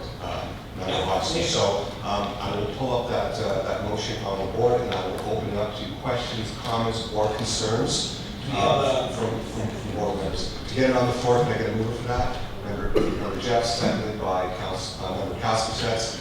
That motion is on the floor for questions or comments. Okay, and if you will, do you want us to do this first? Yeah, if I could just read it, and I'll try to be as quick as possible, and then just briefly go through just some of the rationale behind the items there. So the motion reads, and it might be difficult for those in the audience to see the screen. Whereas many concerned citizens and numerous municipal councils within the NPCA jurisdiction have expressed serious concerns with regard to a variety of operational matters, and whereas it is important to the public trust that the NPCA board respond to these concerns in a manner that is transparent, thorough, accountable, and actionable. Be it now resolved, 1, that the NPCA acting CAO immediately initiate an independent and thorough third-party operational review of NPCA operations from 2012 through 2016. The City of Hamilton, Halton County, and the Niagara region be invited to assign a staff member with procurement expertise to work with the NPCA acting CAO in undertaking the competitive procurement and selection process. That the independent third-party consultant will have demonstrated investigation, forensic, and value for money audit capabilities. That the selected independent third-party consultant will undertake a thorough investigation of operations in a first phase and will identify and undertake more scoped investigations as required in a phase 2. That the acting CAO will provide all necessary administrative support and cooperation to the consultant, and that all reporting, all updates, and recommendations from the consultant will be direct to the full board at a regularly scheduled or special board meeting. All updates will include an appropriate open session report and closed session reports as required. The review will be budgeted with an upset limit of $100,000. And now if I can just briefly explain the rationale. I believe that the only way that we can in fact begin to, as we heard today, to rebuild as first step, to try to rebuild and reinforce the public trust is to respond. And therefore, I believe the board should ask our CAO, acting CAO, to initiate an operational review. Now, an operational review, and I have not suggested that we would in fact identify any specific operational area, because what we don't want to do is exclude any important operational area from a review. I am, in order to ensure that there's as much oversight and balance in terms of concern for responding to some concerns that somehow we could separate this from the Niagara region and the board. We can't really separate it. We have what's involved is taxpayers' money, and therefore it has to be administered through the account, the body that raises those funds. And I really can't see any other way. We're not really able to totally disconnect from a process that would be investigated. So the City of Hamilton, Halton, and the Niagara region are to be invited to appoint an expert in procurement to assist our acting CAO. So we would have a group a working team of 4, hopefully, that can develop a request, and we can go forward with an independent review. It is absolutely essential that the selected consulting firm would have the capabilities to do more advanced types of investigations. So, and this is why you really need to have forensic capabilities, etc. And that's why I noted that. The selected consulting firm would undertake a two-phase approach. And the reason why I've suggested a two-phase approach is this can go in a number. We've heard a whole host of different areas that have been raised as matters of concern. I think it would be in the public interest if we were to do an operational review that allowed our independent consultant to identify areas, come back to the board at the end of that phase, and identify and maybe prioritize areas of where it's believed that a more thorough or a different type of investigation is required. And so that's why I suggested the two-phase. The other reason for suggesting a two-phase is that until we receive proposals in the procurement process, we actually do not know how far the upset limit of $100,000 will take us. I'm quite certain that the $100,000 figure that I've suggested here would certainly take us through a thorough, through a pretty thorough, let's qualify that. We don't know until we get proposals back. And then, however, those consulting firms will, in fact, through the process, let us know how far we can go. And so I believe that by putting an upset limit, that's a responsible way for us to be careful about taxpayers' dollars and to still make sure that we respond to concerns that are being raised within our community and throughout the municipalities. Obviously, our staff will be cooperative in any kind of, we know that, a very professional operation, and we know that they will provide all the support necessary. And I have intentionally tried to structure a reporting line that will ensure, and this is again to provide the highest level of confidence within the community that we are being transparent and open. And therefore, I suggest that in fact the consultant will report only to the full board. And by doing so, we ensure, again, it's a level of confidence that we can do. And as I mentioned before, we can't totally separate everything out. We have an administrative responsibility that we have to do. And I've also suggested that any reporting would involve at least a public report, an open session report, so that we can, on a regular and ongoing basis, report publicly how far we're going, where we're going, whatever is appropriate for open session. And then there may be times when, in fact, because of various confidentiality concerns, that we would have to have a closed session report. But I'm very specific in terms of asking that always the report would have a public and open component, even if it was to say that today we have nothing to report other than we're going to closed session. I think that's responsible and as open as we can be. With respect again, just very quickly, to the upset limit, we want to be careful in terms of we're using taxpayers' dollars. And I would suggest, and I don't want to get into the details, I'm sure we're going to hear some discussion about funding.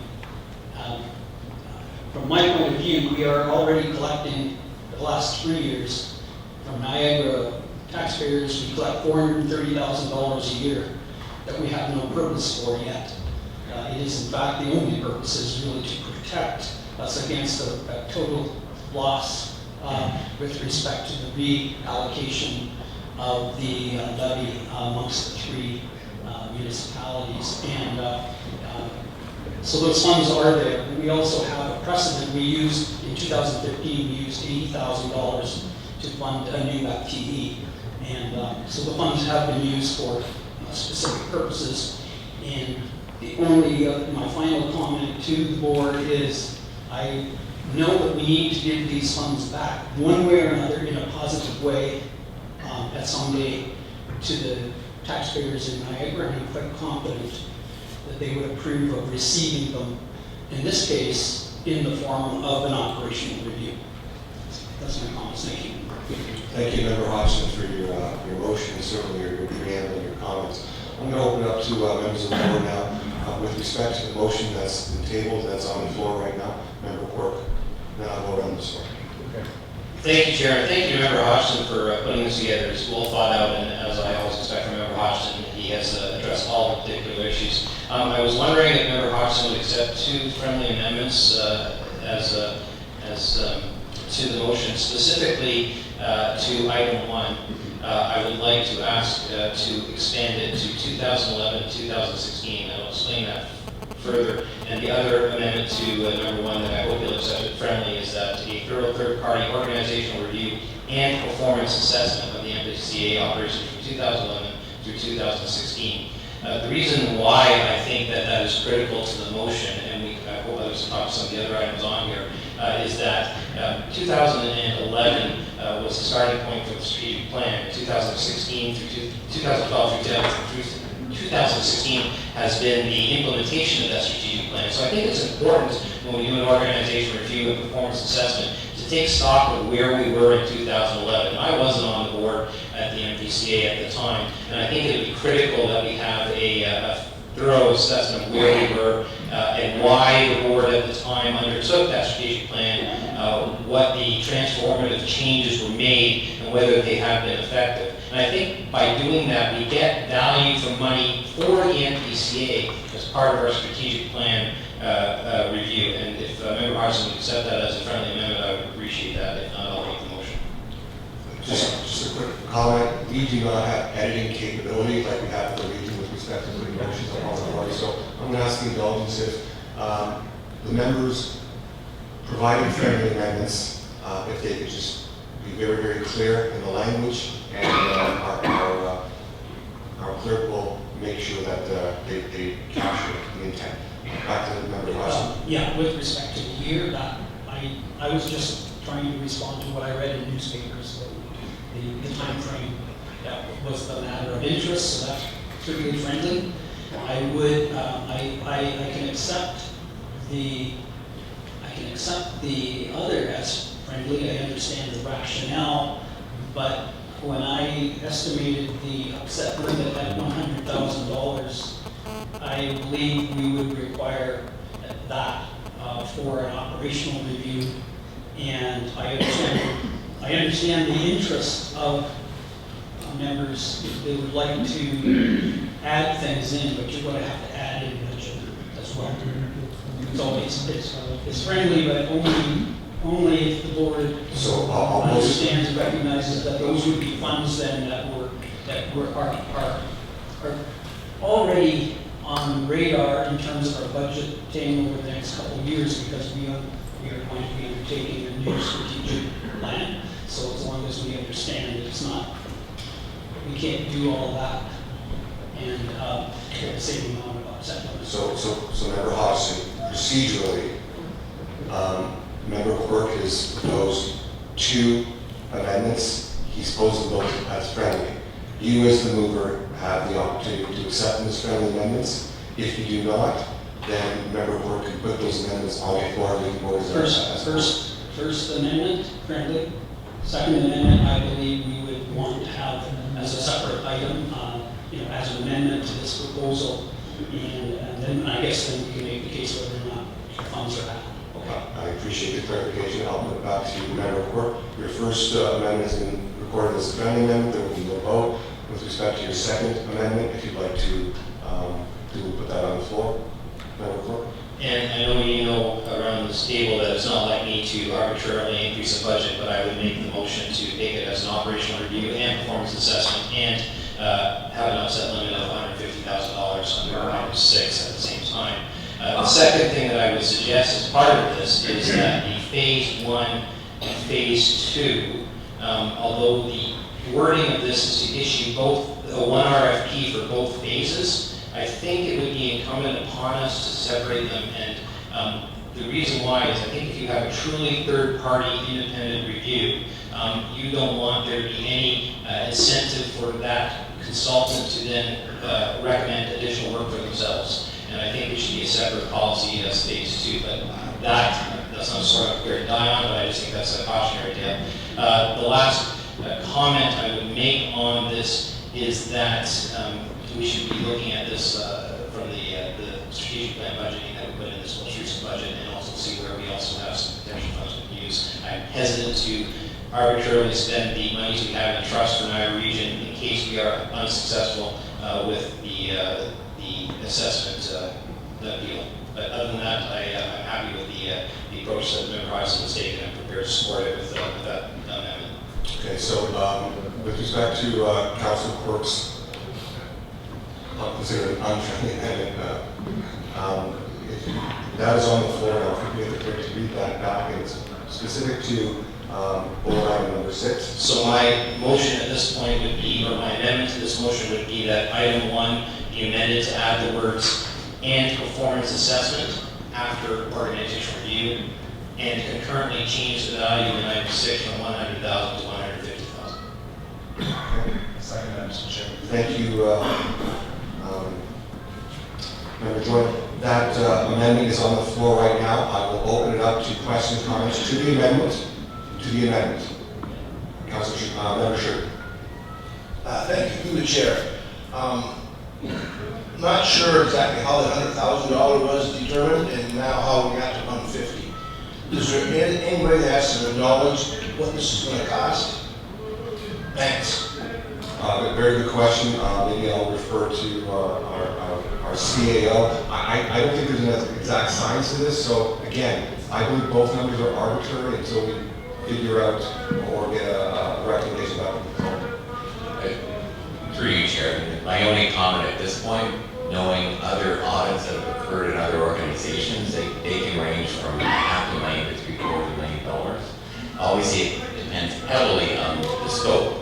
Our organization is not that large, so but at least there could be the thought that you could, if there was a potential need as we enter into the second phase of that audit, if we came back and say, look, we're already at X number of dollars, it's already approaching the upset limit, that there could be the opportunity to come back to the board and say, here's what's left to be done, here's the additional cost to get there, we support that. Member Pascal, and Member DeFucci. Thank you, Chair. I have no problem supporting what Member Hodgson wants to do. I just want to bring back, based on my experience in my business side of it, I continually deal with the senior partners at Deloitte & Touche, and both Bill and I know a very credible individual at KPMG. In speaking with some of the senior partners at Deloitte & Touche, told them our concerns, what we wanted done, and they were already sounding $500,000 to $1 million for this type of audit, because they have done this before at other authorities outside the province of Ontario. So this is a very, very expensive undertaking. So I just want everyone to realize that this 100,000 or this 150,000 is a drop in the bucket. Okay. Thank you for your comment. Thank you for those comments. Member DeFucci. And Mr. Chairman, I'm referring to number 6. Yes. A budget of 100,000. Who is going to, this is the first question, who's going to pay for this 100,000? And the second question is, or comment is, I hope this budget of 100,000 isn't like the St. Catherine's Arena and the Burgoyne Bridge. All good comments, Member. Again, the amendment on the floor is for to change the language to an upset limit of 150,000, but all very good points. Any other questions or comments to the amendment? Seeing none, I'll call the question. All those in favor of accepting this amendment? Oh, sorry, we're just on the. Yeah, on the amendment. All those in favor of accepting the amendments tabled by Member Quirk, all in favor? Opposed? And that is carried. Okay, so let's go back to the whole of the motion right now as amended. I'll put that back on the floor for question or comments going around the table. Any question or comments? Member Jeffs. Thank you, Mr. Chair. I thank Member Hodgson for bringing this motion forward and pleased to support it. And I just wanted to have a comment and then a question. My comment is for number 2, just pleased to see that Member Hodgson has kind of separated who's going to be looking at the procurement selection process. I know from when I was discussing on behalf of Linklate, I had some different ideas about that. So I think he had made comments, it's hard to completely separate it, and I agreed. I was given a lot of input and comments over the last couple of weeks since some of this came down before Christmas. So I'm pleased to see the way he's outlined this in number 2, and I think that would definitely work. And just a question with number 5, that the acting CAO will provide all necessary administrative support. So are we talking about administrative staff? And if so, just a concern, and I think it's important that they do support, but just a concern that they may be taken away from their regular duties, if that is the case, because I know we struggle with that in my municipality when something comes kind of from outside that is beyond our scope of duties and work. So I just was hoping for a comment on that. And it's a good question, but I think you have to ask the leader of what his intent is with respect to that comment. Understanding that we're setting a dollar figure in bullet item 6, but when you do volunteer support staff and administrative staff, understand that there's a cost to that as well. So maybe Member Hodgson, you want to clarify exactly what that means, and if you can assign or monetize that in a dollar figure? And no, I can't, other than the fact that if we initiate an operational review, it's admin support amounts to cooperation, and that will take some time. And so I'm trying to capture the fact that there would be some, you're not going to have an independent third party wandering around and going through files. Also, obviously, there would be some cost to the corporation in terms of assigning. So if you were going to break it out and assign it to the task and supporting the task. So that's what I was trying to capture. That's all. Just to recognize that it's not something that someone comes in, asks 4 questions, goes out, does it. It will actually be, and would involve some in-house, obviously some in-house staff. So, and that's what I was just trying to capture. Would it be appropriate then, instead of tying the hands of our acting CAO, maybe having him comment or report as far as what kind of bench strength that we do have at the NPCA to accommodate bullet item number 5. And maybe bring that forward, because I think there's a lot of unknowns with respect to this motion. I appreciate the intent, but again, there's a lot of numbers and a lot of unknowns with respect to how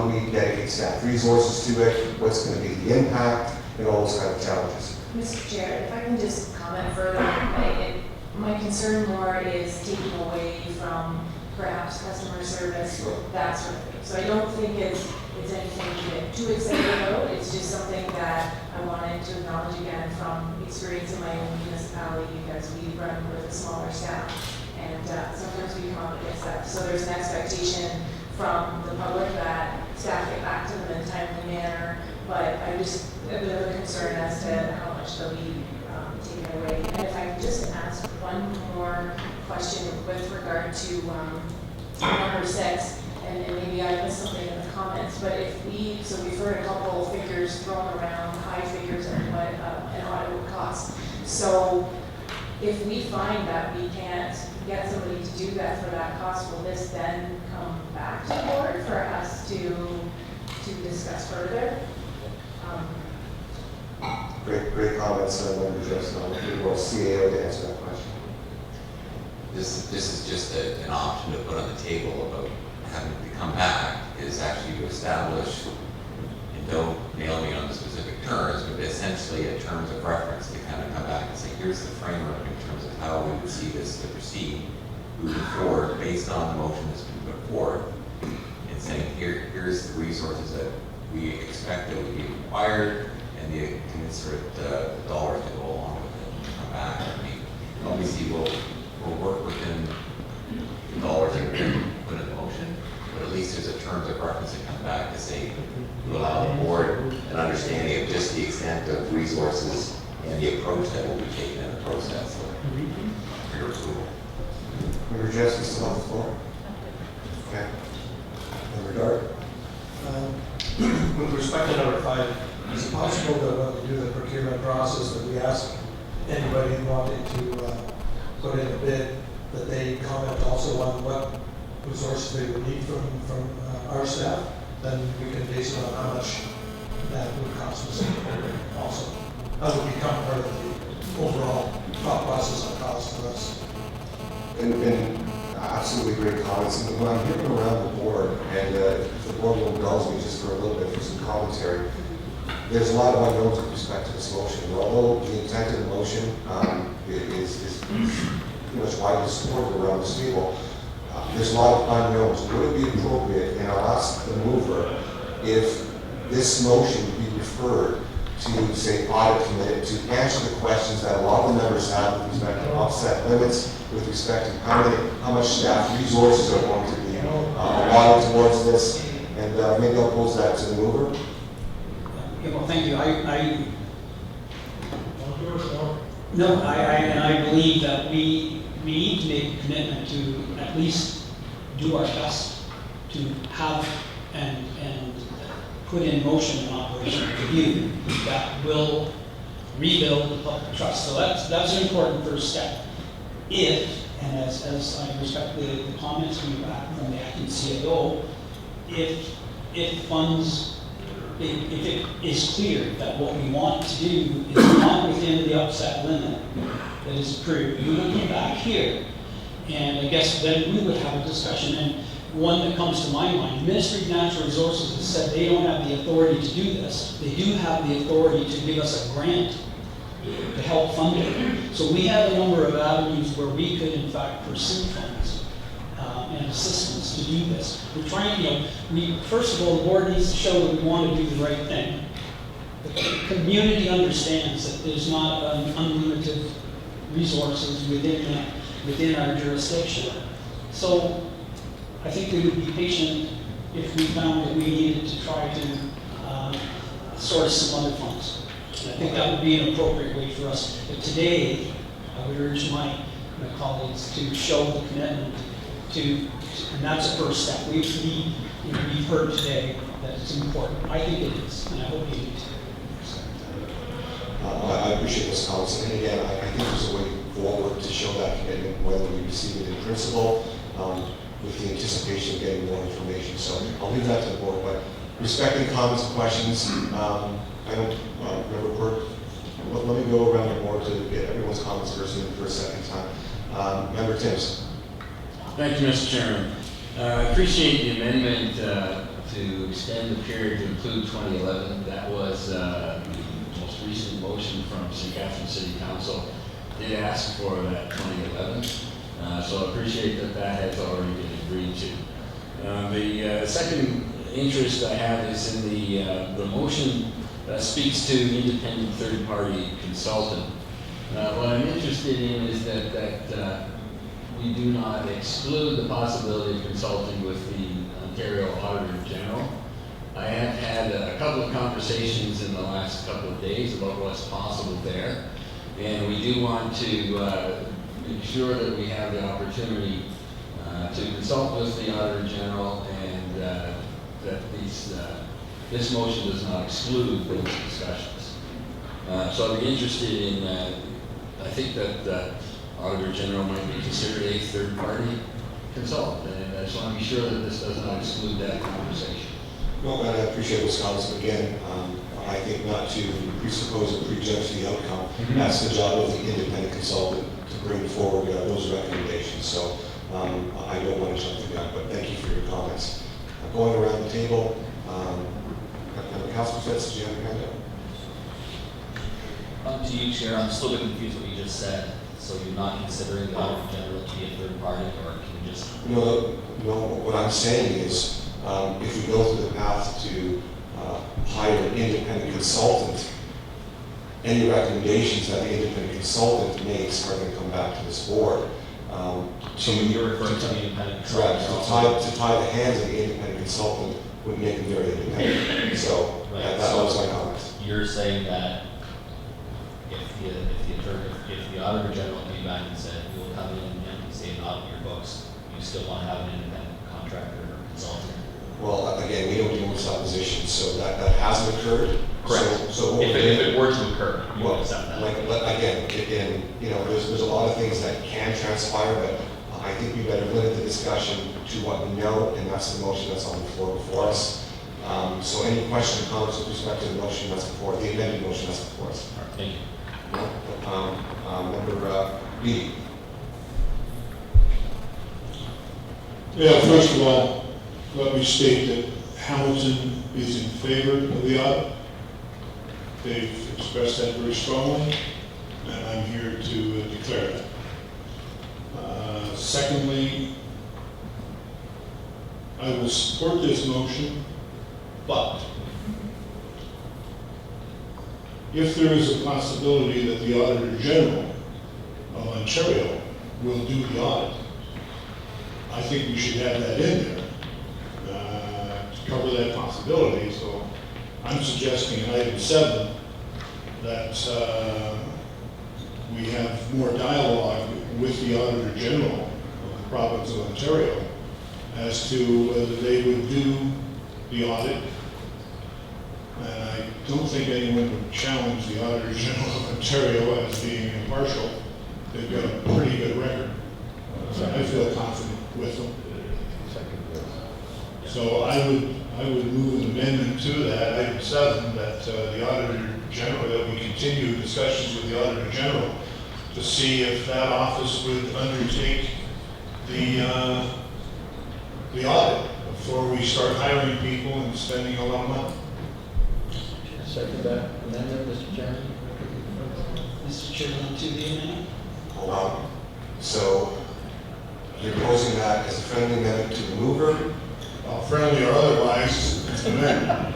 I just want to be clear though. I just want to be clear though, because within the language of the motion, it seems to be a little contradictory. Number 3 speaks to an independent third-party consultant, where you're opposing. Item 7, that before we move to the 6 points, that we conclude discussions with the Auditor General of Ontario, or continue and conclude those discussions. If the Auditor General will come in here and do an audit, I'm certainly not going to oppose it. Anybody else going to oppose it?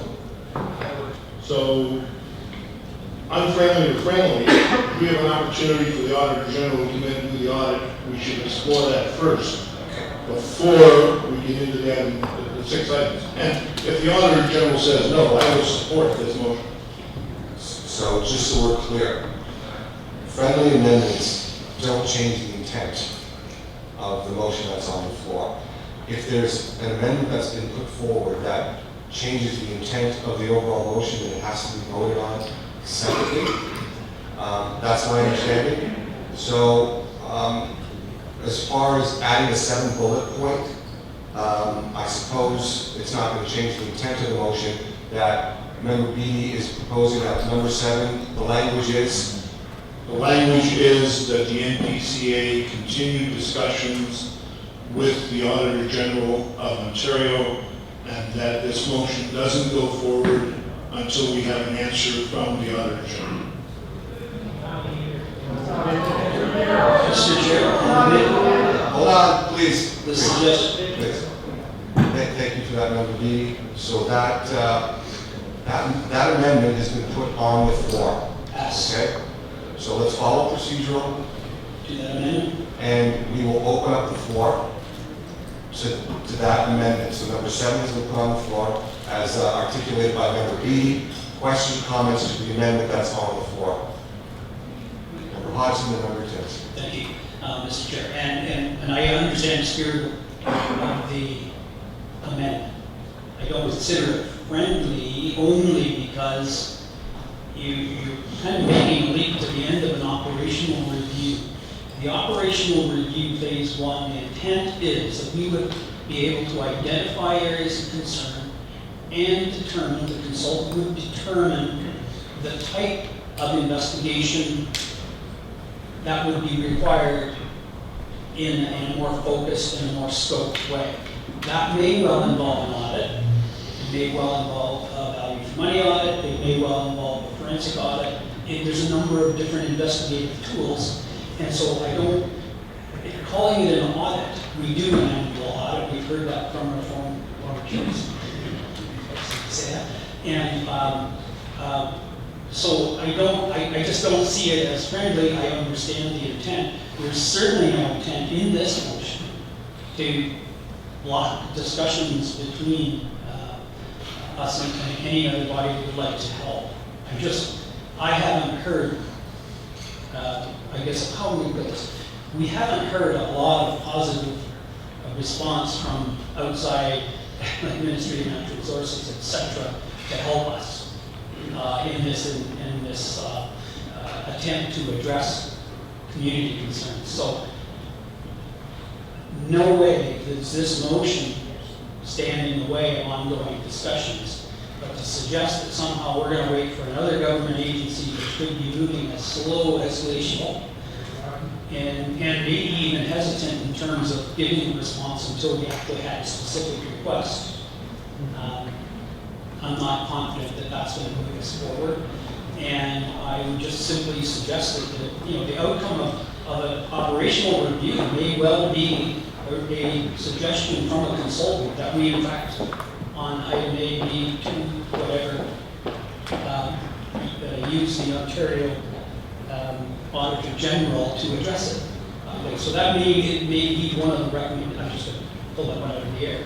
That might be a recommendation on certain drilled down and scoped items. But this is always the problem with this throwing the word around about audit.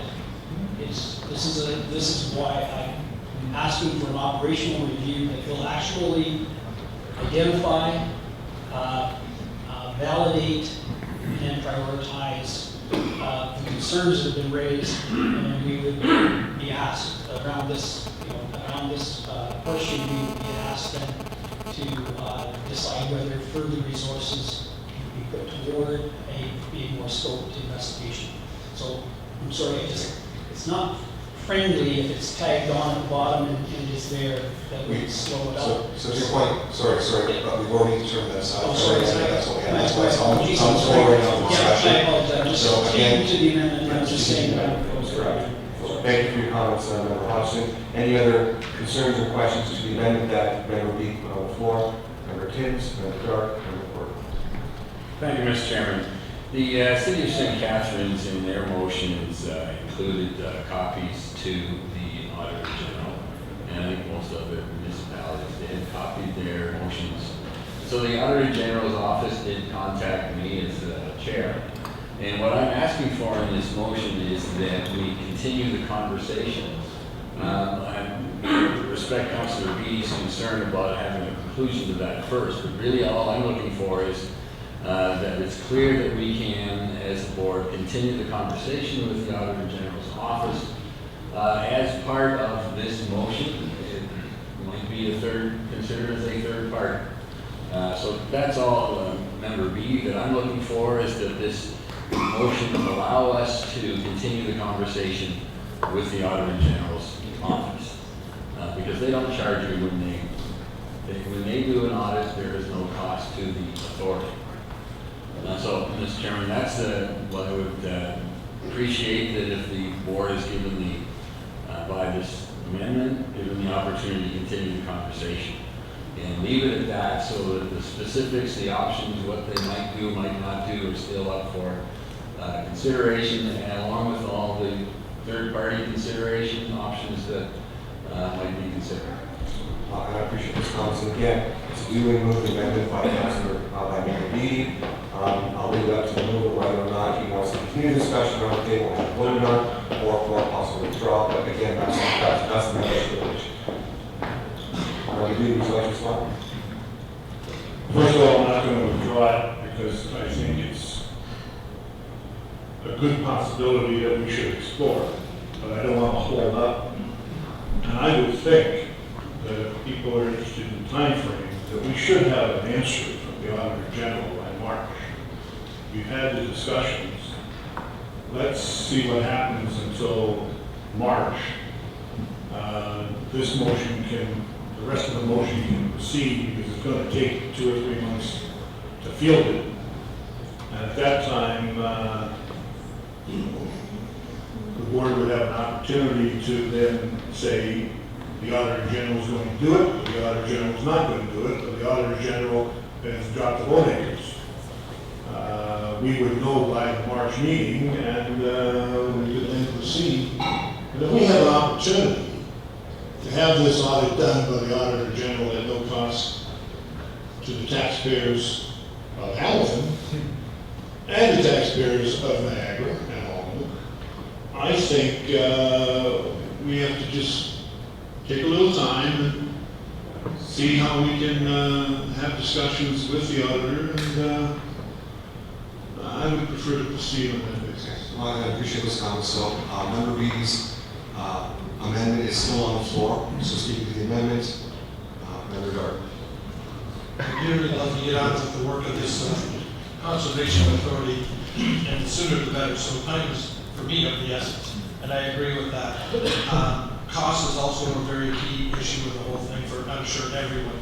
So if the two things can happen concurrently, so we do our investigation into who can do it for us, at the same time that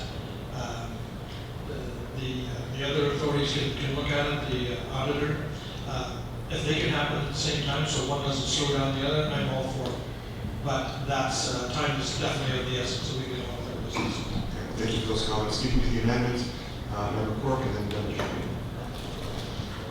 Thank you, Chair. I'm pleased to support Member Beatty's amendment. I think that, again, as the past budget chair, and finding the funds, if there is an ability to reduce the cost to the local taxpayers by having an independent third party, i.e. the Auditor General, look at it. My concern is now we are directing staff to do one thing and now another thing, and they may be contradictory. I understand the importance of providing to the public a definitive statement that we are going to proceed with a review of some nature.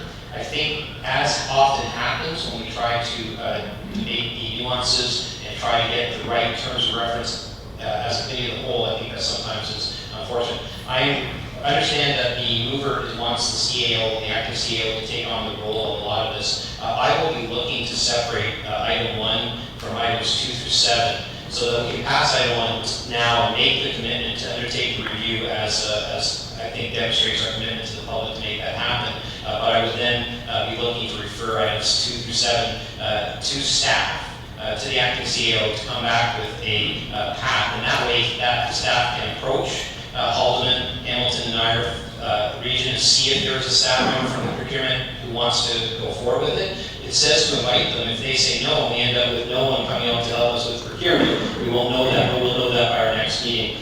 We will actually be able to get some terms of reference for the RFP so that the board can look at it before it's issued and make sure that it covers the scope that we wanted to look at. And we would also be able to get a definitive response from the Auditor General in time before we have to commit any funds at that point. So that is the process that I'm going to ask this board to consider. And in the meanwhile, I will be pleased to support Member B's and Member Tim's amendment to this motion. All right, well, thank you for those comments. We haven't approved a seventh point yet, and at the appropriate time, but Member Brook, you want to make that motion to separate these, and we'll vote on that. Member Kennedy, the amendment, please. Yeah, it is. I agree with the amendment. I think it's, as Member Dart has indicated, this can just be simply a parallel process. It will happen at the same time. Whoever gets to the end first is the winner. So I think that's the way to go. Thank you. Any other questions or comments to Member Beatty's amendment? Any other questions for the second time? Thank you, yeah, just thank you for your indulgence, because I happen to agree with the amendment if it's qualified the way members Campion and Dart have indicated, which is that it's parallel. But one isn't going to hold up another. We do have decision points, but before we engage a consultant, and it looks like we're getting somewhere with the Auditor General, a parallel process is fine. But I wouldn't want to see that everything stops till perhaps March, and then we have to start all over again. This, and the community wants to hear that we're committed, and we're going to move forward. Parallel process makes some sense with me. I've certainly, every potential source of funding that would relieve the levy taxpayers in our jurisdiction is wonderful. And we can, there are options, as I mentioned one before. So we would want to be pursuing those options and considering everything as we go forward. And I appreciate those comments. Any other questions or comments with respect to Member B's amendments to add a 7th item? And if the clerk will read that back, and I'll put that on the floor for a vote.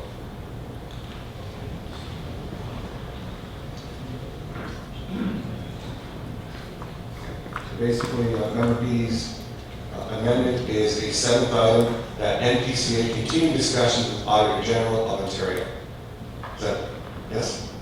Okay. Yes, and I would add the understanding that it's a parallel step. In parallel discussion.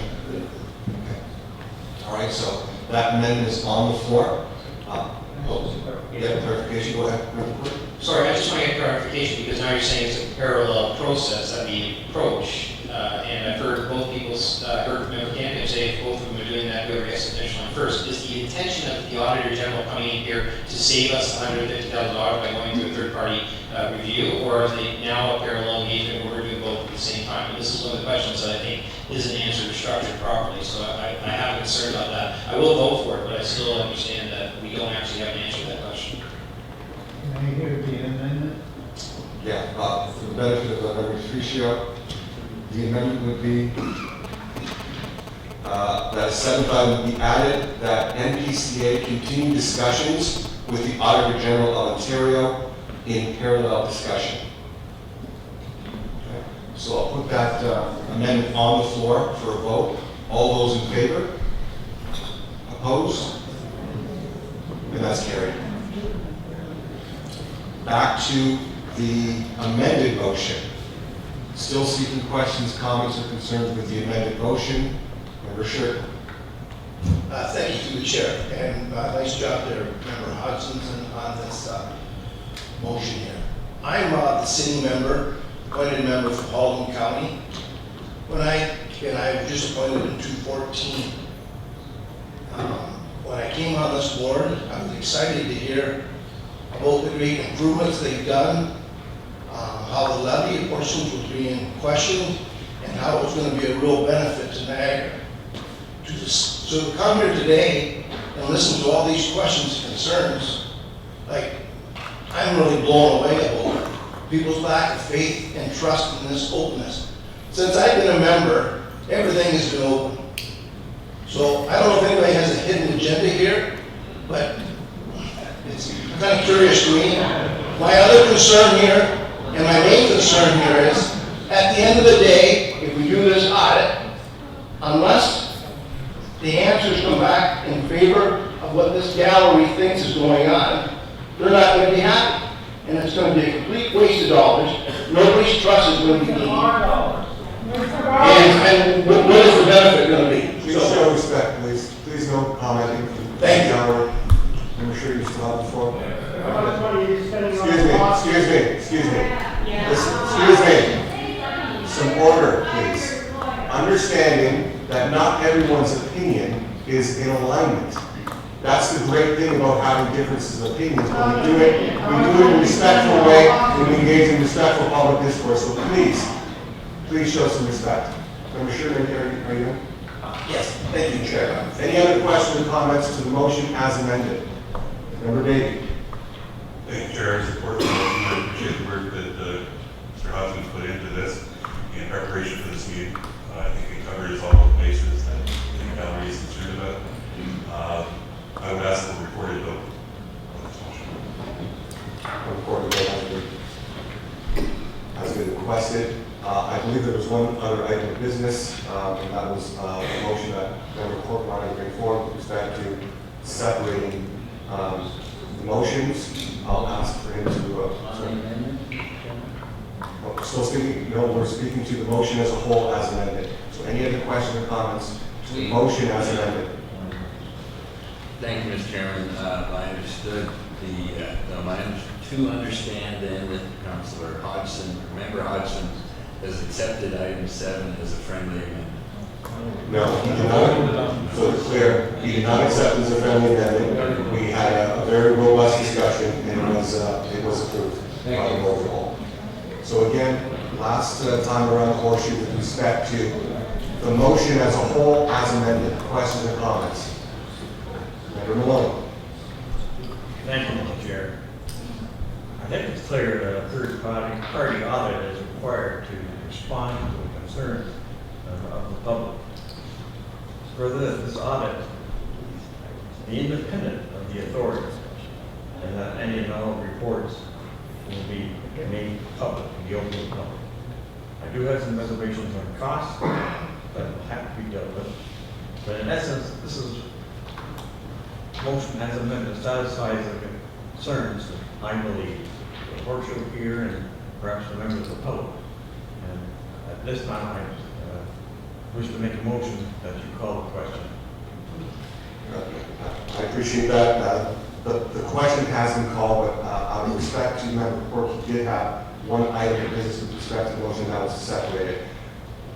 Is that amenable to you, Member Maloney? Yes, but it's not enough time to get on. Thank you. Okay, so Member Quirk? Thank you, Chair. So I was asking that item 1 be separated from 2 through 6, and item 7 be separated as well at the request of Member Joyner. So we will be asking that you get us to vote on 1 for a referral motion for 2 through 6, and then 7 separately. Okay, so I need clarification. Do I need a seconder for Councilor Quirk's motion to separate? No? Okay, so the motion has been put forward to separate the motion. All those in favor of separating the motion? All those opposed? The motion will be separated. The first item I will table is item 1 as amended. So these are all recorded votes. So a show of hands, all those in favor of item 1 separated as amended? We are doing a recorded vote. Okay. Member Beatty. Yes. Yes.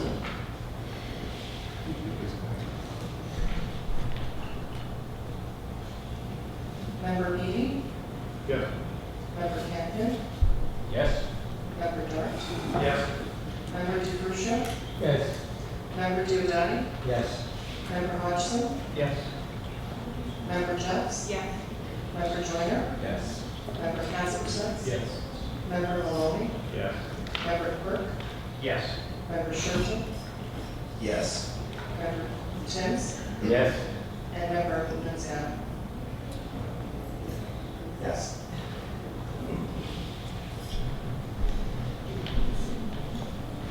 All right. That item number 1 is separated and amended, has been carried. Thank you for your indulgence.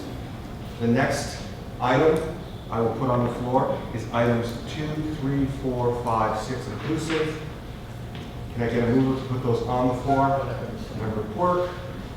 Chair, I would move referral of those to staff for comment. A motion has been put on the floor to refer those to comments. For comments, can I get a second for that? Member Diodati. All those in favor of referring 2, 3, 4, 5, 6 to staff? Recorded vote. Recorded vote. Please. Recorded vote. Lisa? Member Beatty? No. Yes. Member Campion, No. Member Dart, No. Member DeFrucio, No. Member Diodati, Yes. Member Hodgson, No. Member Jeffs, No. Member Joyner, Yes. Member Casper Yes. Member Maloney, No. Member Quirk, Yes. Member Shurton, Yes. Member Timms, No. and Member Enziano. No. That motion has failed. So thank you, report for the motion, but it has failed. What we will do now is we will put the motion back on the floor to, the motion would be to ratify, as is, items 2, 3, 4, 5, 6. Again, a recorded vote has been called. All those in favor of accepting 2, 3, 4, 5, 6? We're voting on 7 separately. Member Sher? Yeah, thank you, Chair. My question is what Member Quirk brought up. Number 2 basically says, Just give me just a second, I'm going to put that on the floor first. Can I get those moved to put on the floor, please? Items 2, 3, 6.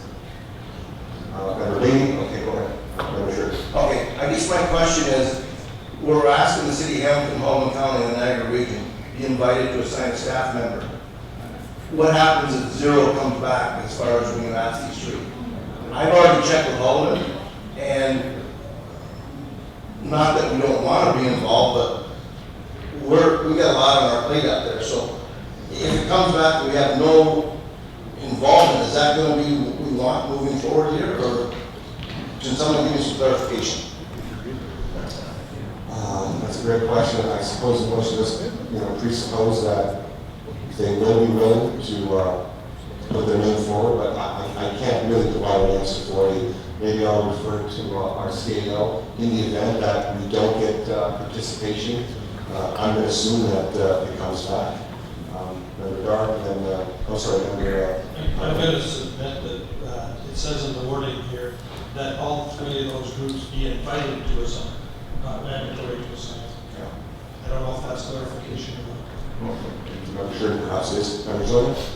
I'll just add this, and for all the members around the table who voted not to refer this was one of the things that we were going to do when we refer it back to staff, is actually get staff. So as it stands right now, who is going to ask the 3 areas if they're going to put the person forward?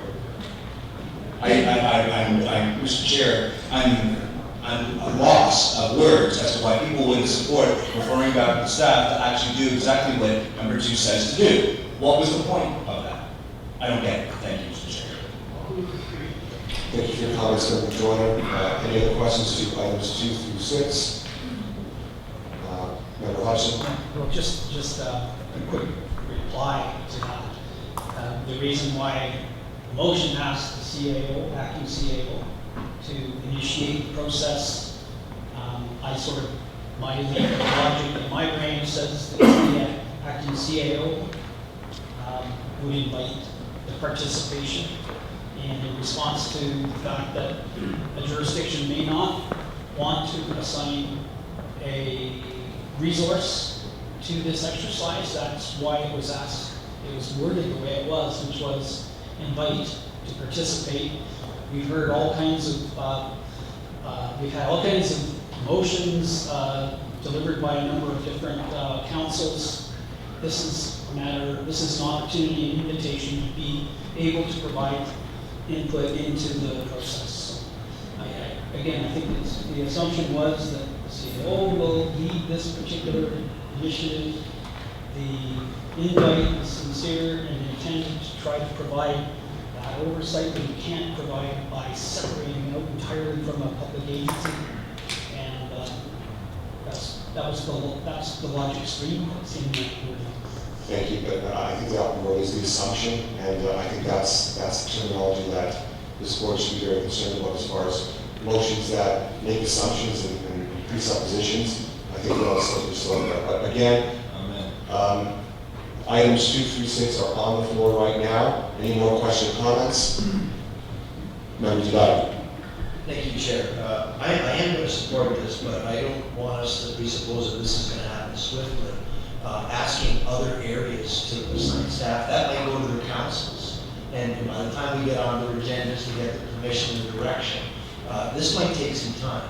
So, I mean, we're putting a lot on our CAO, and he still as well has to run the NPCA.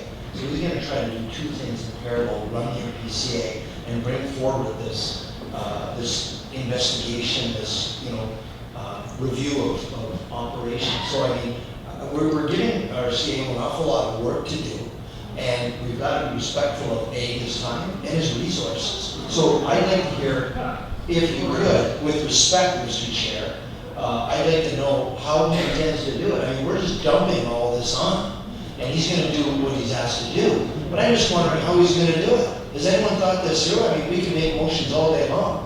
I'm just kind of curious to know how we intend to do that. I'd like a little bit of feedback from staff on the direction of this motion.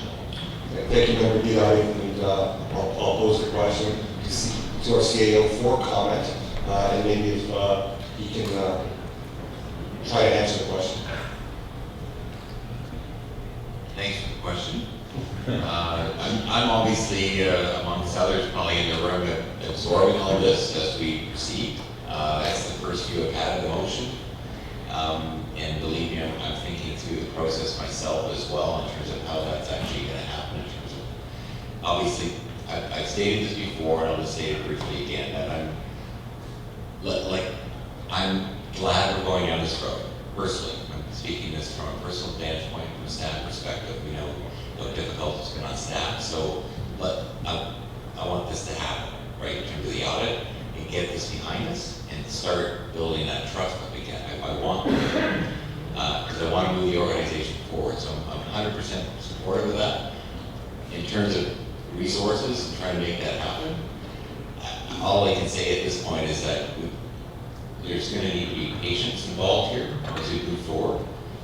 So when we start seeing maybe some of the measures, things that we do measures in terms of permit application and everything else, I'm not stating anything in particular because we have great staff to run the organization, but there may be areas that suffer.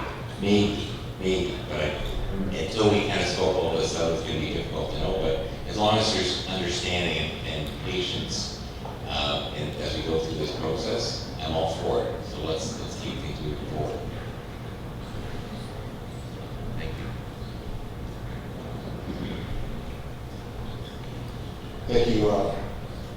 Thank you, I can see it. Again, last kick at the can, so to speak, items 2 through 6. Seeing no other questions or comments, I'll call the question. All those in favor? Recording vote has been called. Lisa?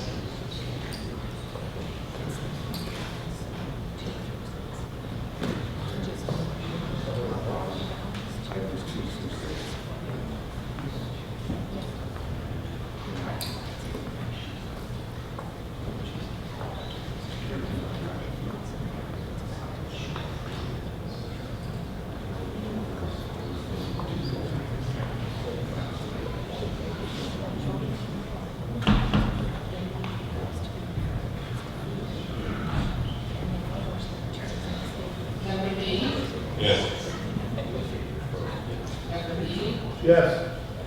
Member Campion, Yes? Member Dart, Yes. Member DeFrucio, Yes. Member Diodati, In favor. Member Hodgson, Yes. Member Jeffs, Yes. Member Joyner, Yes. Member Casper-Sutz, In favor. Member Maloney, Yes. Member Kirk, Yes. Member Shurton, Yes. Member Tims, Yes. and Member Annunziata. Yes. Thank you, Lisa. Please hold your applause. The last item of business with respect to this motion is item 7, which was the amendment that Member Beatty put on the floor and was approved. Any question, comments to item number 7? I think we've had a pretty robust discussion. I'll call the question. All those in favor of item 7, and again, a recorded vote has been called. What? Chair? Chair?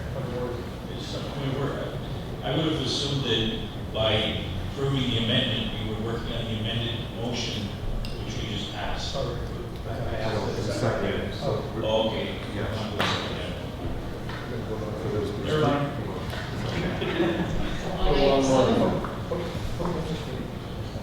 On item 7, member Beatty, Yes.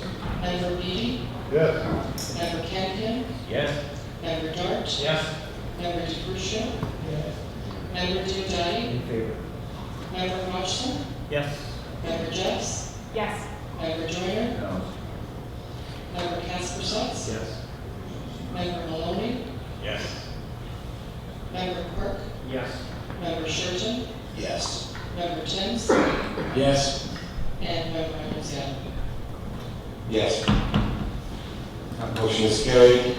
So again, to recap, items 1 carried, items 2 through 6 carried, and as well as item 7 carried. Before we move on to the agenda, thank you all for your patience and certainly thank you for your comments. We're going to take a 5-minute break just so we can stretch and regroup. And again, those people who have other things to do in the audience, by all means, excuse yourself at this point. If not, stick around the agenda is still on.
Can I get members back at the table, please? We still have a full agenda to get through. We'll try to get through as efficiently as possible. Hopefully we're done by tea.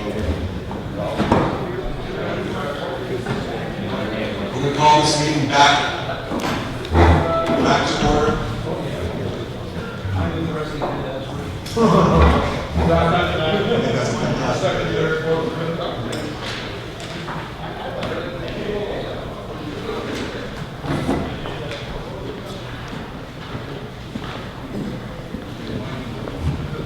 See you, Mr. Ransom. Mr. Chairman, until I draw the Girls? Michael Faust does my Bruce.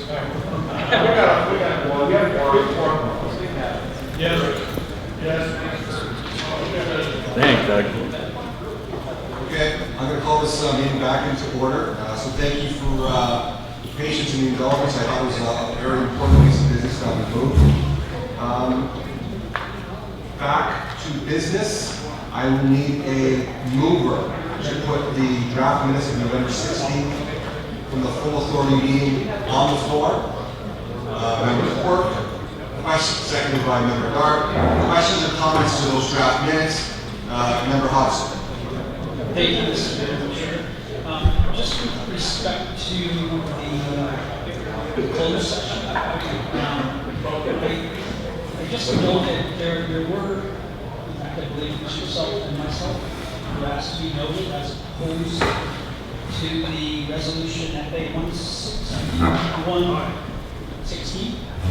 And it's just noted, I just found it unusual. I said with two opposed, and I just thought we noted, who was there. Okay, well, I appreciate the question. What we're going to do is get clarification as far as that's just our standard practice or policy. Because it was a closed session, that's how it's recorded. Maybe I can get some comment from our CAO to Member Hodgson's question. Can I ask you a piece of time to have the question? It's okay. I'll tell you. Member Hodgson raised the point that coming out of closed session, there was 2 votes recorded in the no category. It's reflected in the minutes as 2 members opposed. Member Hodgson's question is, why is it written that way and not, why couldn't the dissenting votes be duly noted with respect to who it was?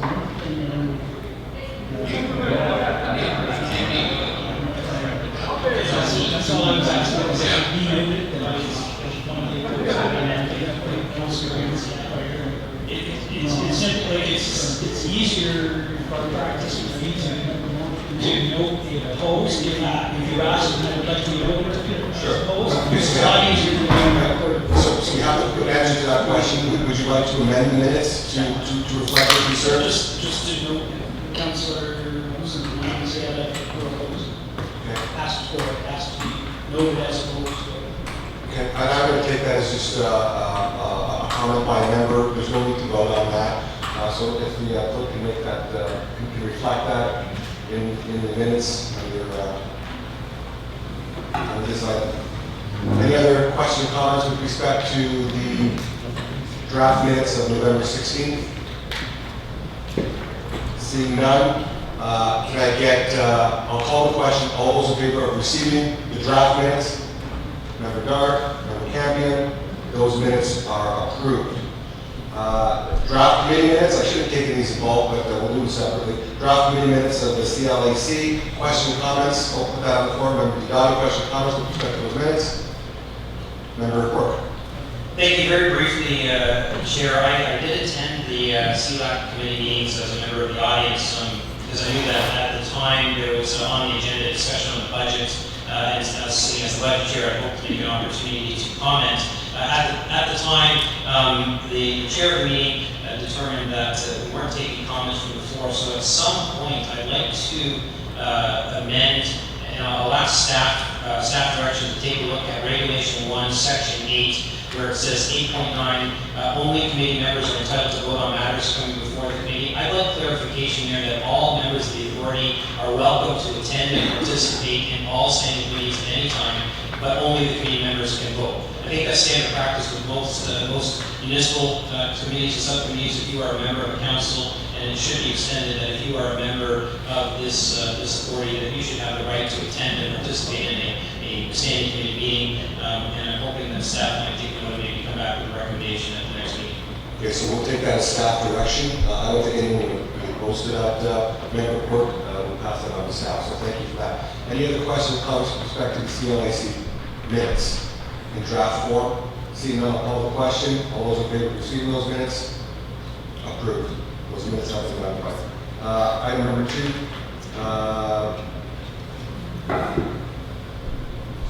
Business arising from the minutes. I think we've already gone through that. Any business arising from those minutes, other than the comment that Councilor Quirk made? Seeing none, we'll move on. Correspondence. Now, we have quite a list of correspondence. What we've done is try to group them, and what I'd like to do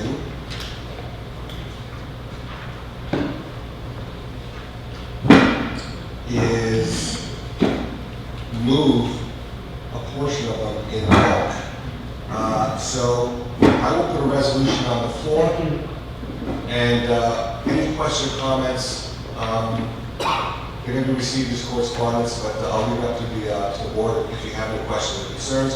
So the resolution I'm putting on the floor, moved by, I'm going to read the resolution, I need to move in a second, that all of Part 1 correspondence received requesting an audit of the NPCA be referred to the audit committee to come back to the board with options and recommendations, and that all correspondence be received for information. I will clarify, I don't know how that motion is going to fit in with the motion that we just approved, but I do think it's practical that those correspondence go somewhere. So I'll put that. Chair, I can please make that motion. Thank you. And just as a friendly amendment, the additional correspondence as well should be referred to audit because both those items are respecting the audit issue. Okay, so that motion is on the floor, seconded by Member Dart. Questions or comments by that direction to move those items of correspondence to the audit committee? Seeing none, I'll call the question. All those in favor? Opposed? And that's carried.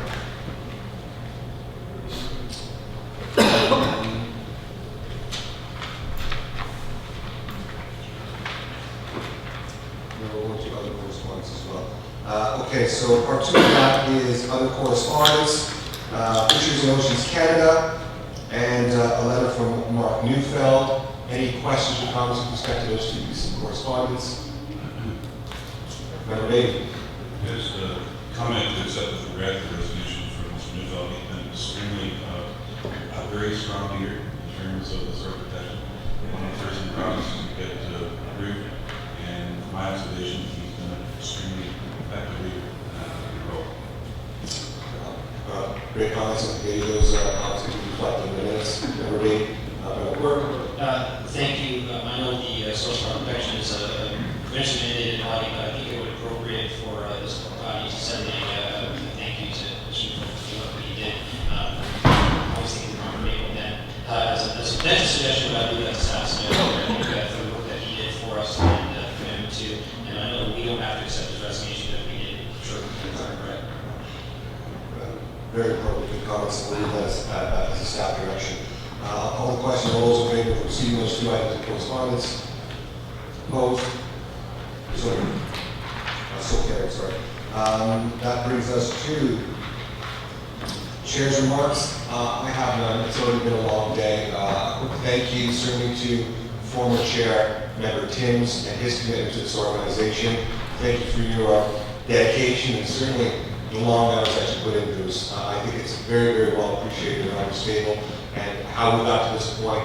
I think you can take comfort that you played a huge, huge role on the positive side of that. So thank you for your dedication and your chairmanship. Thank you. You're here.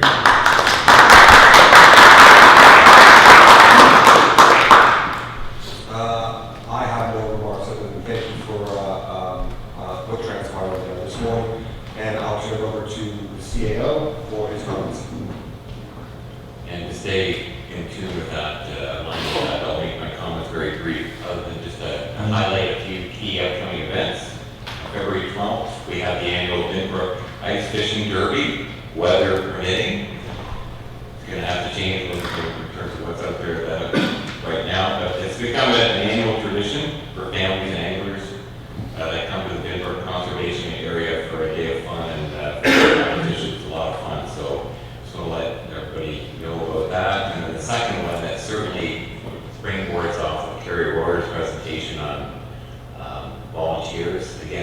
number of volunteers absolutely blow my mind in terms of how many people step up and help out the conservation authority that way. So it comes to the Conservation Achievement Awards that evening on February 22nd. There's an opportunity that we can really send out our appreciation for those particular people that really go above and beyond in terms of helping us fulfill our mandates. So just wanted to prize the board of those two specific events that are coming up. And just really finally, and I appreciate certain board members always kind of stepping up and saying about our staff's reports. I'd always really encourage you to read them in the monthly reports because it's packed full of updates, but also again it's a great reminder of all the phenomenal work that our staff do. So that concludes my comments. Great questions, and I'll open up to board members if they have any questions or concerns or comments to the CAO at this time. Seeing none, you got it? Just in regard to the vote, a little bit of an issue that jumped out earlier, Mr. Chair. The ballots, we need a motion to destroy the ballots. Procedurally? Procedurally, that would be appreciated, thanks. Even though I've already destroyed. All right, well, I'll make that motion. Seconded by, made by members of the audience, seconded by, so that's all membership, it doesn't matter. Thanks, Joe. James King. Retroactively. That brings us to reports for information. We're going to have questions and comments to these reports. The first report, I'll need a mover to put the project status reports on the floor, and we'll move and block. Member Timms, Member Court, second that.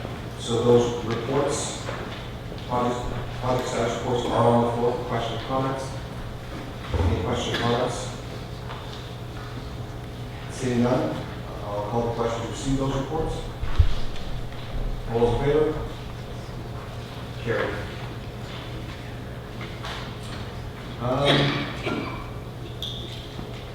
Brings us to item number 7 on the agenda, financial reserves update, month ending November 30th, 2016. I'm going to defer to staff. If staff have any comments with respect to these reports that we want to bring forward, by all means, just add yourself into the conversation and you can comment on them. Any questions from board members with respect to financial reserves update month ending November 30, 2016? Member Court. Move the report. Thank you. The report has been moved. It's on the floor for comments. Member Edie. Second. Oh, seconded. Thank you. Questions, comments? Okay, that's what we do that. Seeing none, we will move financial reserves update month ending November 30. All those in favor of receiving? Opposed? And that's carried. To the CEO's comments, we move the rest of the block.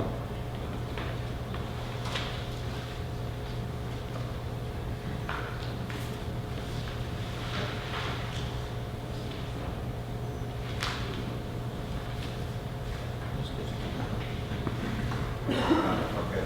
So we're going to move the rest of these reports for information on block. Can I get a move for that, please? Are we going to get a verbal update on item 13, so I'll move items 8 through 12?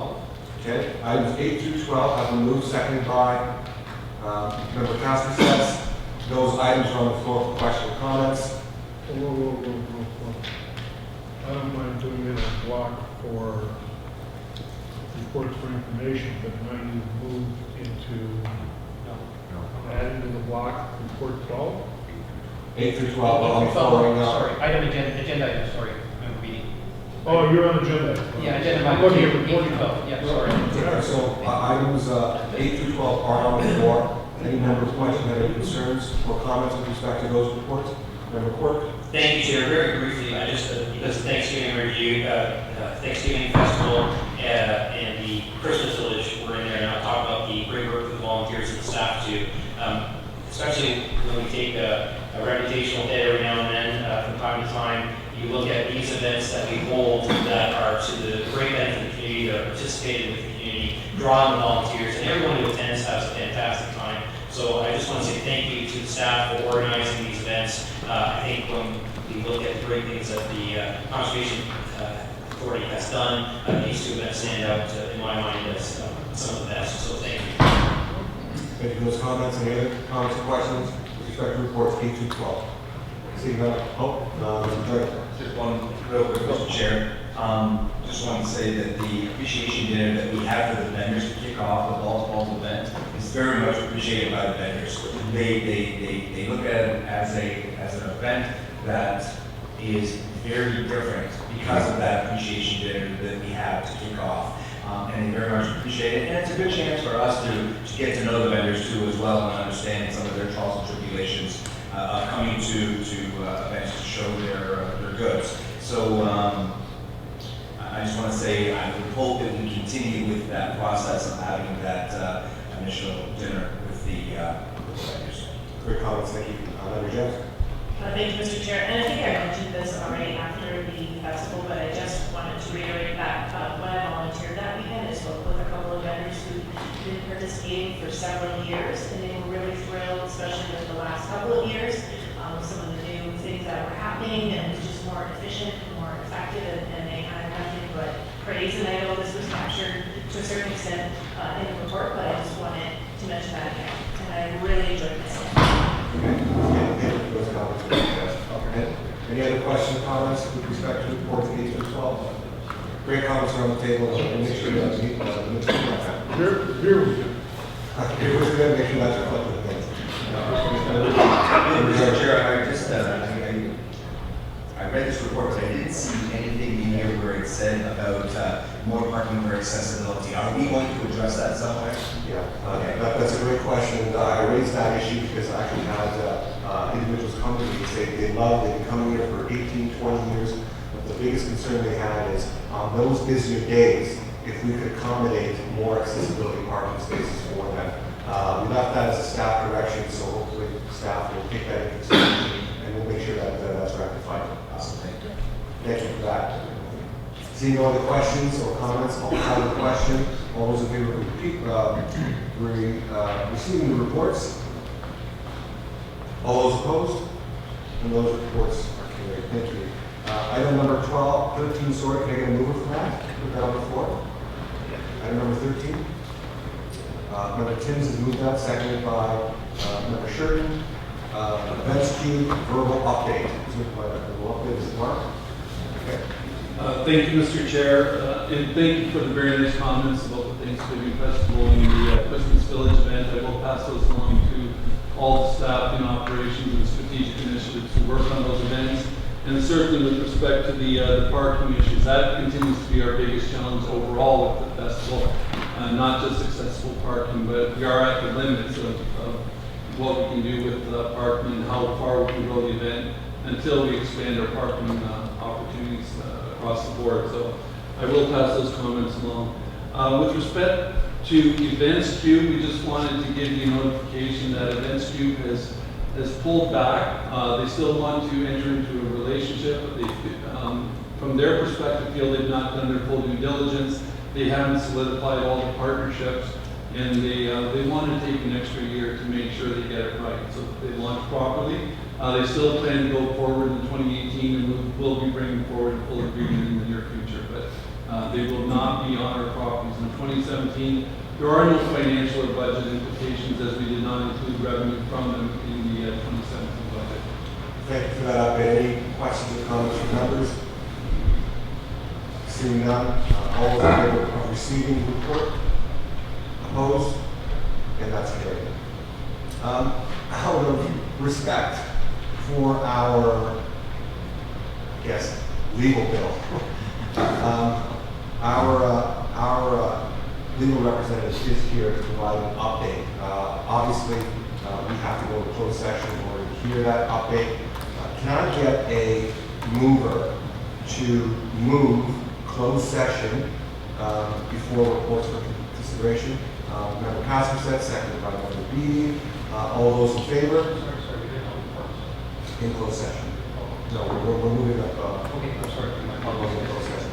So yeah, just this one. All those in favor of moving into closed session? Opposed? And that's carried. We are now in closed session, if you want to turn the cameras off.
The resolution that staff follow direction by the board as provided in closed session. Can I get a move for that, please? Member Quirk, seconded by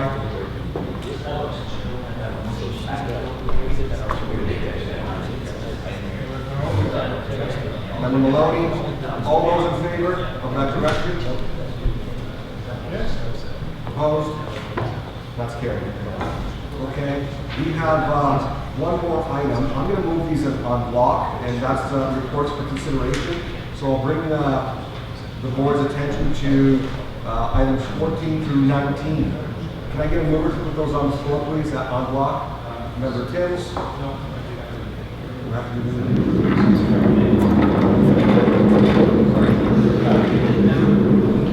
okay. I wanted to move that. Okay, so can I get a mover for amendment agreement with Limited report number 1017? Seconded by Member Crucio. That report is on the floor. Any questions or comments? Seeing none, all those in favor? Opposed? That's carried. Item 15, annual resolutions, report number 11-17, health and safety policy statement, regulation 30, workplace violence and harassment prevention policy. Can I get a mover for that report, please? Member Casper, seconded by Member B. That report is on the floor for question and comments. Member Joyner.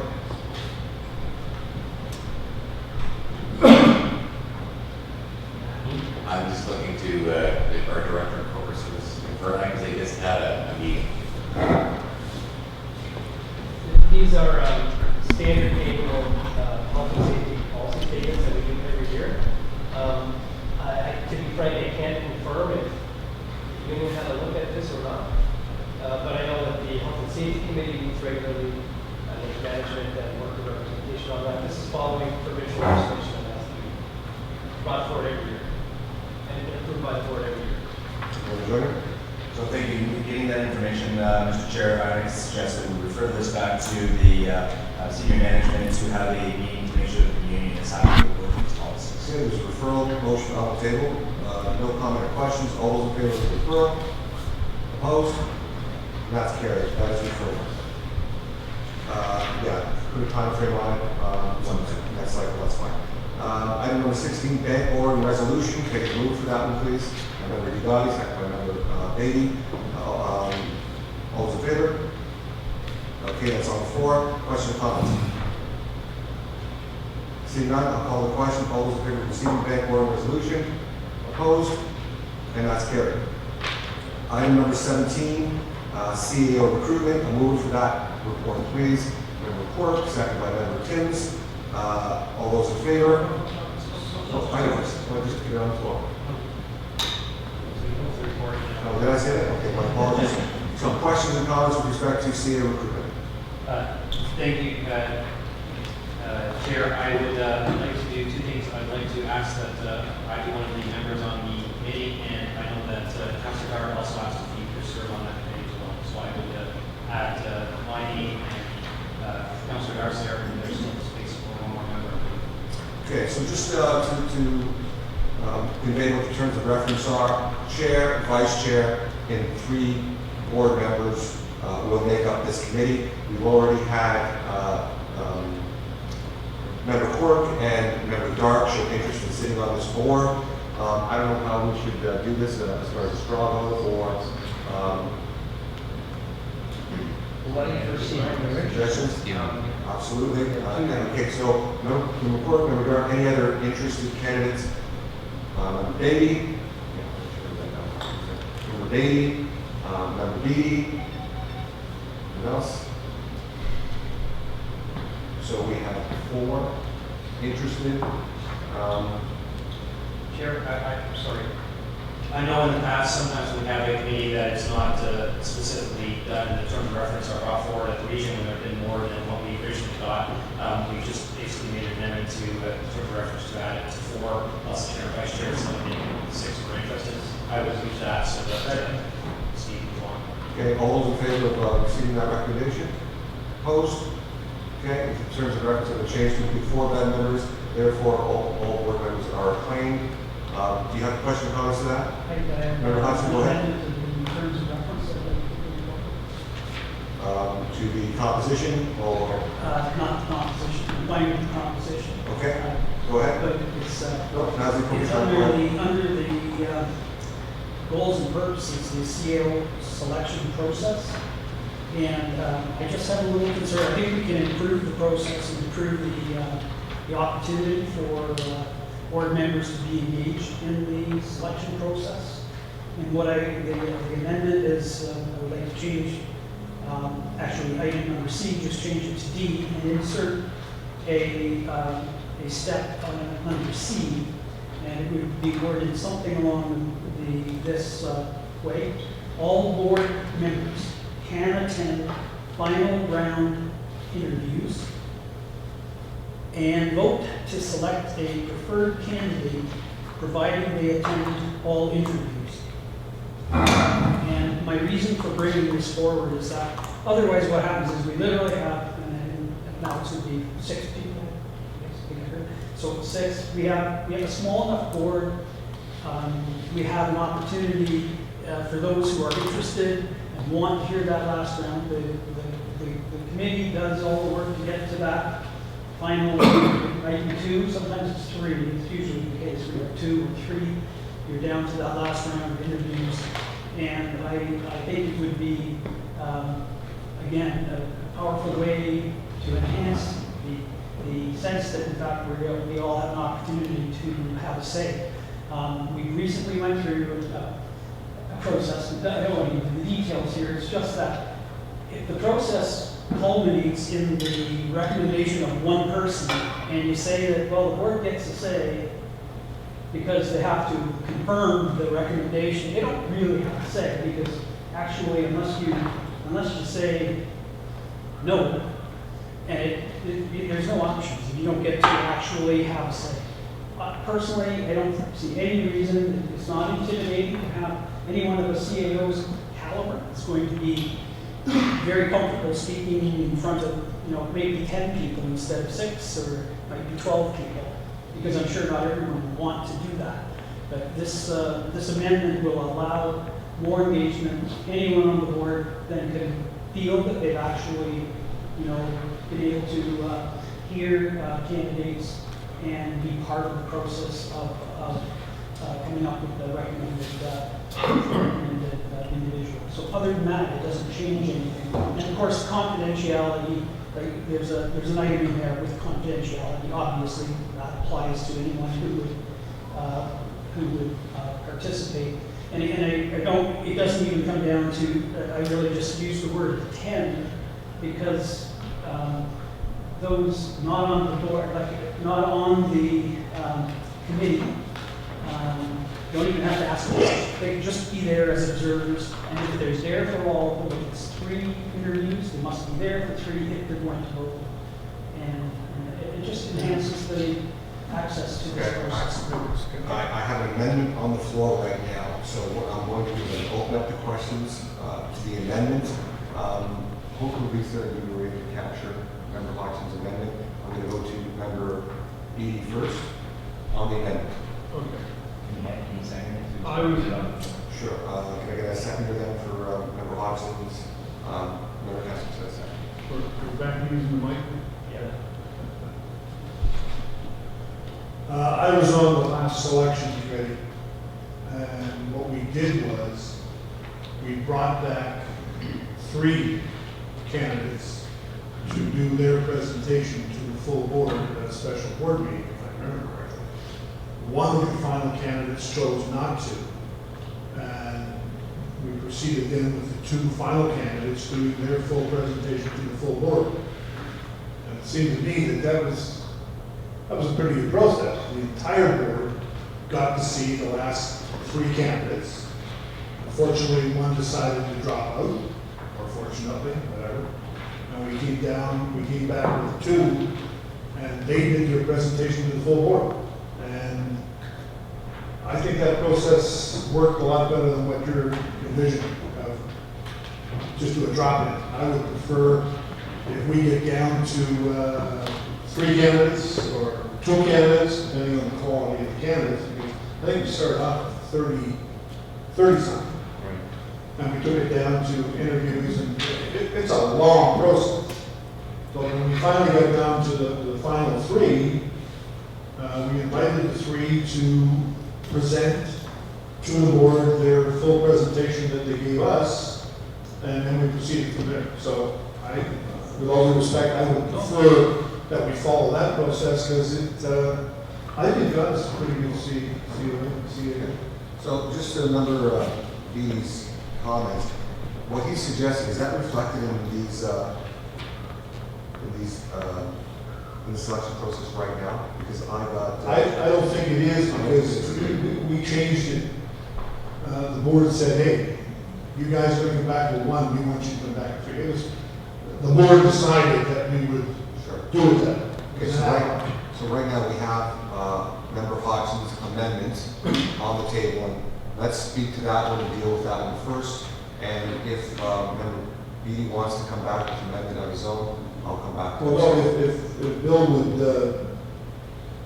take my suggestion and make it his amendment, I think it's a better process if you agree. If not, we'll go through the voting. Yeah, I'm just struggling trying to determine exactly what the difference was, because all I said is that for the last round of interviews or presentation, however the format is done, that all of the board members, by right then, as part of the process, can attend those interviews and vote for the final selection. But one proviso is that you have to be there, obviously, for all of them, to be fair, to be professional about the process. You are there for all of The process we were involved in the last time pretty much formalized it, that the entire board gets to look at the last three candidates. That is. I'm giving you guys some latitude to talk back and forth. Well, thank you, Mr. Chair. Mr. Chair. I'm enjoying the conversation as well. What I'm hearing is Member Hodgson is going to let his amendment stand on the floor, so I'm going to open it up to members of the board to speak to Member Hodgson's amendment. I have Member Quirk and then Member Timms. Sorry, thank you, Chair. I would just suggest, Member Hodgson, we've opened up the committee membership, so anyone who wants to be on the committee can be on the committee. But I like Member Beatty's suggestion that we bring back the three preferred candidates to make presentations to the full board. So if you want to come and join us on the committee and go through that process and have to say who those final three are, then be on the committee. But to then just sort of open it up to say, okay, well, you're probably going to attend every one of those interviews, then I think that becomes cumbersome, and I don't think that is necessarily fair if different people are at different meetings and then they can't make one set of interviews and then they're asking whether they can participate. So I don't support the motion, but I like the idea that Member Beatty's idea that we get three presentations in front of the full board to have a final decision on. Mr. Chair, I think. Hold on. I think it's misunderstanding the motion. It's the last round. It's not about attending the whole process. It's let the group do the work of getting it down to the 2 or 3, and then for that final vote, any board member can attend. And as long as they do, it is important that if it's 3 candidates, it's important that you hear all 3. You shouldn't just come in, hear one, and then vote. So that's, well, Councilor, was it Lee suggesting and saying that they were just going to go to interviews, and that's not. I'm seeing a whole lot of similarity with Member Beatty's, but I'm letting your amendment stand so people have a chance to speak to it. Member Timms? Thank you, Mr. Chairman. I personally think the last process was an excellent process, and I share it, Mr. Chairman. But I think the reference that Member B is referring to in Bill's motion is the last round. So if Mr. Hodgson's intention that the last round is that the 3 candidates recommended by the committee present to the board as we did the last time, then, as you say, it's very similar. So, Member Hodgson, I think the motion is that the last round be conducted in front of the entire board. Somehow, that's where I'd like to see this go. The amendment that you have at this point doesn't quite say that. So if this amendment is lost, then I would put the motion forward that we amend to say exactly that the committee recommends 3 and that those 3 be presented to the board before the board votes. Thank you. Thank you, Member Tibbs. Member Diodati? Thank you, Madam Chair. I like that idea. I agree. I like it to be inclusive. I think let's just have everybody come to the final instead of having a drop in. We all get to vote or get that last 2 or 3 or whatever the top ones are. I support that. Okay. Any other questions to Member Hodgson's amendment? Seeing none, I'm going to call the question. All those in favor, as Member Hodgson put it out there, all those in favor? Opposed? Okay, that amendment is defeated. I'll open it up to a further amendment. I know Member Tim said he would do that, but I'm going to go back to it. Go ahead, Bruce. Thank you, Mr. Chairman. I would move that the committee present or invite. The committee recommend 3 candidates, and that those 3 present to the board as a whole, and then that serves as the final round of interviews, and the board then will make a decision. I'll second that. Okay, thank you. That's on the floor. And I just want to get the language clear. So what we're doing is we're amending B, and I'm going to read this out if everyone's in approval. Upon completion of the recruitment process, CEO selection committee to recommend to the NPCA board 3 preferred candidates, along with terms for a conditional offer of employment for presentation to the board. Mr. Garrett? Thank you. Just if that's the case, perhaps it would be better, rather than bring forward 3 terms of conditional offer of employment. Oh, yeah. That step wouldn't be taken until the board picks 1. Correct. And I think that can be answered in C. Can you leave C alone? Okay. Okay. Yes. Yeah. And is everyone comfortable with that? Yeah. Okay, it's on the floor right now. Any speakers to Member Tim's amendment? Seeing none, I'll call the question. Motion. Sorry, amendment. Amendment. Oh. Motion to amend. All those in favor of the amendment? That is carried. Thank you. Back to the original resolution. Any comments to the motion as amended? Seeing none, I'll call the question. All those in favor? Opposed? And that is carried. Our last item of business is item 18, unsolicited proposal, integration of voice and data services. Can I get a move for that? Member Hodgson, seconded by Member Kaspers. That's on the floor for questions or comments. Member Hodgson. Sorry, Mr. Chairman, so jumped ahead. I think I jumped ahead, but I can still, I guess, put it on the floor. I would ask that we defer this 1 cycle, and my reason is that I would like to ask to have details brought regarding who the company is, who the principals are, who their agents are, etc. It's just as a cautionary tale. There's a few things that happen. I'm giving you a lot of latitude right now. I understand your reasons for referral. Hopefully, the book has captured those, and you put a timeline to it. I'll call the question. All those in favor of the deferral? All those opposed? And that item is deferred. Okay. We've already gone through the other business, but out of deference to the new information that Member Kaspers wants to put forward, and out of respect for Mickey, who has another item that he wants to put forward, we're going to open up the other business agenda item right now, and I'll entertain other business at this particular time. Member Kaspers, Thank you, Mr. Chair. I've been going back and forth with our Mayor Fred Eichenberg. Just wanted to pass this along. I think it's really important that you guys have this information. There's no doubt it will be in the papers tomorrow. So I'm just going to read what you said. As you know, the City of Hamilton, along with other watershed municipalities, have requested the province to audit the authority.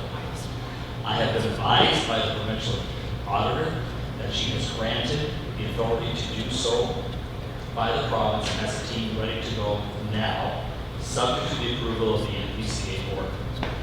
She also states that the staff availability to do this is now, not next month or longer, due to the audit responsibilities. On behalf of the city, I would encourage you to give the serious consideration to approving the audit as reported to you tonight. To get this audit done here, identifying specific problems that will need to be addressed as clear or the error on rumors and perceptions of mismanagement was received with propriety. I appreciate the work you do on this board and our city's behalf, and know that you will base your decisions on the best interests of the authority. The city you are appointed by and will actually be responsible for. Many thanks for your consideration. And thank you for bringing that forward. What I'm going to do is I'm going to accept that as a correspondence. It's not an actionable item. There's no action to be taken on that other than the board's information. Receive that as part of correspondence. So with that, I will call the question. All those in favor of receiving that latest item for correspondence? Opposed? And that's carried. Thank you, Member Cassidy, for bringing that. What I can do is forward exhibit a whole bunch of other correspondence. And I will forward it to Sandy. So what we'll do is we'll forward that to myself and the CAO, and certainly we'll distribute it to members of the board. Member Fruscio, you had one other. Most members, I sent you out an email about the Monarch butterfly. On the next meeting, I would like to move a motion that we sit down and talk about what we can do to enhance our program that we have now, including talking to schools and any other organization that might. And the second thing is, Doug Ransom was chairman for a number of years, and he's never been recognized. And I'm proposing that the next meeting, we discuss doing some kind of something to honor Doug for the service he put in. And the third thing is, last year, I put a motion in for wild game supper, and we had a committee. Okay, Bruce Timms was the chairman. Anyway, I don't know what happened, but we were never consulted. And I want to revive that because the next dinner's on the 21st of April. And I think that we should have some input into that. And I'd like to be on that committee because I have that experience. Well, I'll take the first point, Mickey, as a notice of motion. You plan on bringing forward the motion for next cycle. And the last item is, we'd like to have a pig roast. Okay, I used to run them for John's every year, and they were very successful. We made money. And I'd like to see us do something like that for the foundation. You know, we need money. Okay, so I'm going to take that as direction that those ideas are passed on to the foundation, the board, and we'll make sure that you're involved in that process. Thank you for volunteering. On that wild game supper. I would like to be there because I think there's some things we can change. Thank you for that. New business, number B. Just a comment that we have the appreciation dinner next month. Yes. To recognize Doug at that meeting would be appropriate. Thank you. There's an appreciation dinner next week, and maybe that would be the appropriate time to. We have an appreciation dinner next month. Maybe that would be the time to recognize Doug. Okay. Okay. All right. Thank you for that number. Yeah, absolutely. Go ahead.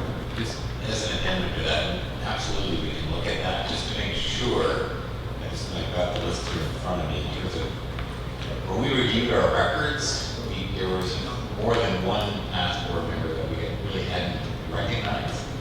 And that included, Art Mays, Doug Ransom, Barry Sharp, Mark Bagley, Tony Delamonte, of course, on there as well. So we specifically have recognized them, no, not recognized them publicly in terms of gifts that were provided and a written recognition as well of our chair, past chair. So that has been done, but we're certainly open to taking advantage of a specific event to be able to recognize them publicly as well. We haven't filed a big picture of looking at things. We'll take that as staff recommendation. Seeing on new business, I will move the motion to, oh, sorry. So moved to adjourn. Oh, you have one more? Number 80. Okay, just would ask that, two things, I guess, in both sides of the coin. First of all, we last said we had what, 6% of this plan in place. If we can get a fairly brief report in terms of what are the remaining items. And particularly because all the items going on your plate, correct, NPCA. If you in any way need assistance for myself or others are free in terms of their time, please don't hesitate to call on us in terms of things that we might be able to do to try to lessen the load a little bit. So I'm going to make a quick point to that, Member Davey. I appreciate the sentiment, but knowing that how stretched we are now with staff and resources, any staff direction that is going to cause resources to be expended, knowing how thin we are, I'm going to suggest that maybe we make that a motion to direct staff to come forward with that report. So for the time being, we've accepted it as a direction, but maybe in the future we bring that forward as a motion, have the board vote on directing staff to complete that process for you. Any other new business? Seeing none, I'll call the question to adjourn. Move to adjourn. Move to adjourn. Thank you. Seconded by Member Hodson. All those in favor? We are adjourned. Thank you. Thank you for such a marathon meeting. Sorry.